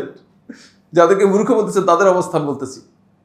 তারা তাদের কবিতার মধ্যে যখন কবিতা নিয়ে আসতো আর কবিতা পেশ করত, তখন তারা তাদের কবিতার মধ্যে একটা শব্দ সা উচ্চারণ করতো না, যেহেতু সা তার উচ্চারণের মধ্যে আসে না। সা আছে যে এরকম কোনো শব্দই ব্যবহার করতো না। ভারতবর্ষে মানে পণ্ডিত ছিল আবুল ফজল, আপনার নাম শুনছেন সম্ভবত, না? মোল্লা আবুল ফজল বলা হতো, মোল্লা আবুল ফজল। সে একটা তাফসির লিখেছে, মানে এই তাফসিরের মধ্যে এমন শব্দ ব্যবহার করেছে যেই অক্ষরগুলোতে কোথাও নোক্তা নেই। আরবি ভাষায় নোক্তা ছাড়া অক্ষর কয়টা আছে জানেন কিনা? না সেটাও জানেন? কয়টা? তাহলে তো জানেনটাই হলো, না ওইটা তো সবাই জানে। চিন্তা করেন, মানে এমন একটা তাফসির লিখেছে যে তাফসিরের মধ্যে মানে একটা অক্ষর নোক্তাওয়ালা আনেন নেই। একটা তাফসির, পরিপূর্ণ একটা তাফসির লিখেছে, বুঝতে পেরেছেন? কোরআনের তাফসির। মানে পাণ্ডিতের কোন পর্যায়ে মানে পৌঁছে গিয়েছিল। এটা এই জন্য আমি কথা বললাম যে যেখানে বিতর্ক মানে অব্যাহত বিতর্ক রয়েছে, এটাকে এড়িয়ে যাওয়াটাই হচ্ছে মূলত বুদ্ধিমান ব্যক্তির কাজ, জ্ঞানী ব্যক্তির কাজ। জ্ঞানী ব্যক্তির কাজ হচ্ছে তাকে এড়িয়ে যাবেন, তখন তিনি তার সাফল্যে বুঝতে পারবেন, টার্গেটে বুঝতে পারবেন। এই কথাগুলো আমাদেরকে এটাই স্পষ্ট করেছে আজকের এই মূলনীতি থেকে, যে আসলেই আমাদেরকে ফিকহুল আউলাবিয়াতটা বুঝতে হবে, ফিকহুল আউলাবিয়াতটা বুঝতে হবে। আপনি একজন নারীকে হিজাবের মাসালা আগে আলোচনা করবেন, নাকি তাকে আপনি মানে এই অন্যান্য যে সমস্ত সুন্নত নফলের মাসালা আছে সেটা আগে আলোচনা করবেন? অবশ্যই খেয়াল রাখতে হবে, আপনাকে হিজাবের মাসালাটাকে আগে তাকে কি করতে হবে, দিতে হবে, পর্দার মাসালা দিতে হবে। যিনি পর্দাই করেন না তাকে আপনি যদি নফল মানে ইবাদতের ব্যাপারে মানে অনেকে আছে মাশাআল্লাহ মাশাআল্লাহ তাহাজ্জুদের মাসালা আমাদের কাছে জিজ্ঞেস করতেছে, কিন্তু অবস্থা এমন যে আমি আমাদের এখান থেকে মানে এটা আপনার রাগ করেন না, মানে দেখি যে অনেককে দেখি যে মাশাআল্লাহ মানে নামাজ এতগুলো প্রশ্ন তো মানে কি ব্যাপার কি, দেখি যে মানে এখান দিয়ে যায় অনেকে, আমি ওনাকে চিনি, খুব নিয়মিত নামাজ মসজিদে এসে নামাজ পড়ে, কিন্তু দেখা যাচ্ছে যে মানে পর্দার কোনো খবর নেই। তো তিনি নিজেকেই তো আসলে মূলত মানে সেভাবে সংশোধন করতে পারেন না, কারণ হচ্ছে সংশোধনের পদ্ধতি জানেন না, ইসলাহ এবং দাওয়াতের পদ্ধতি জানেন না। এই জন্য ইসলাম এবং দাওয়াতের পদ্ধতি আমাদেরকে জানার জন্য চেষ্টা করতে হবে। আল্লাহ সুবহানাহু ওয়া তাআলা আমাদের সবাইকে তৌফিক দান করুন।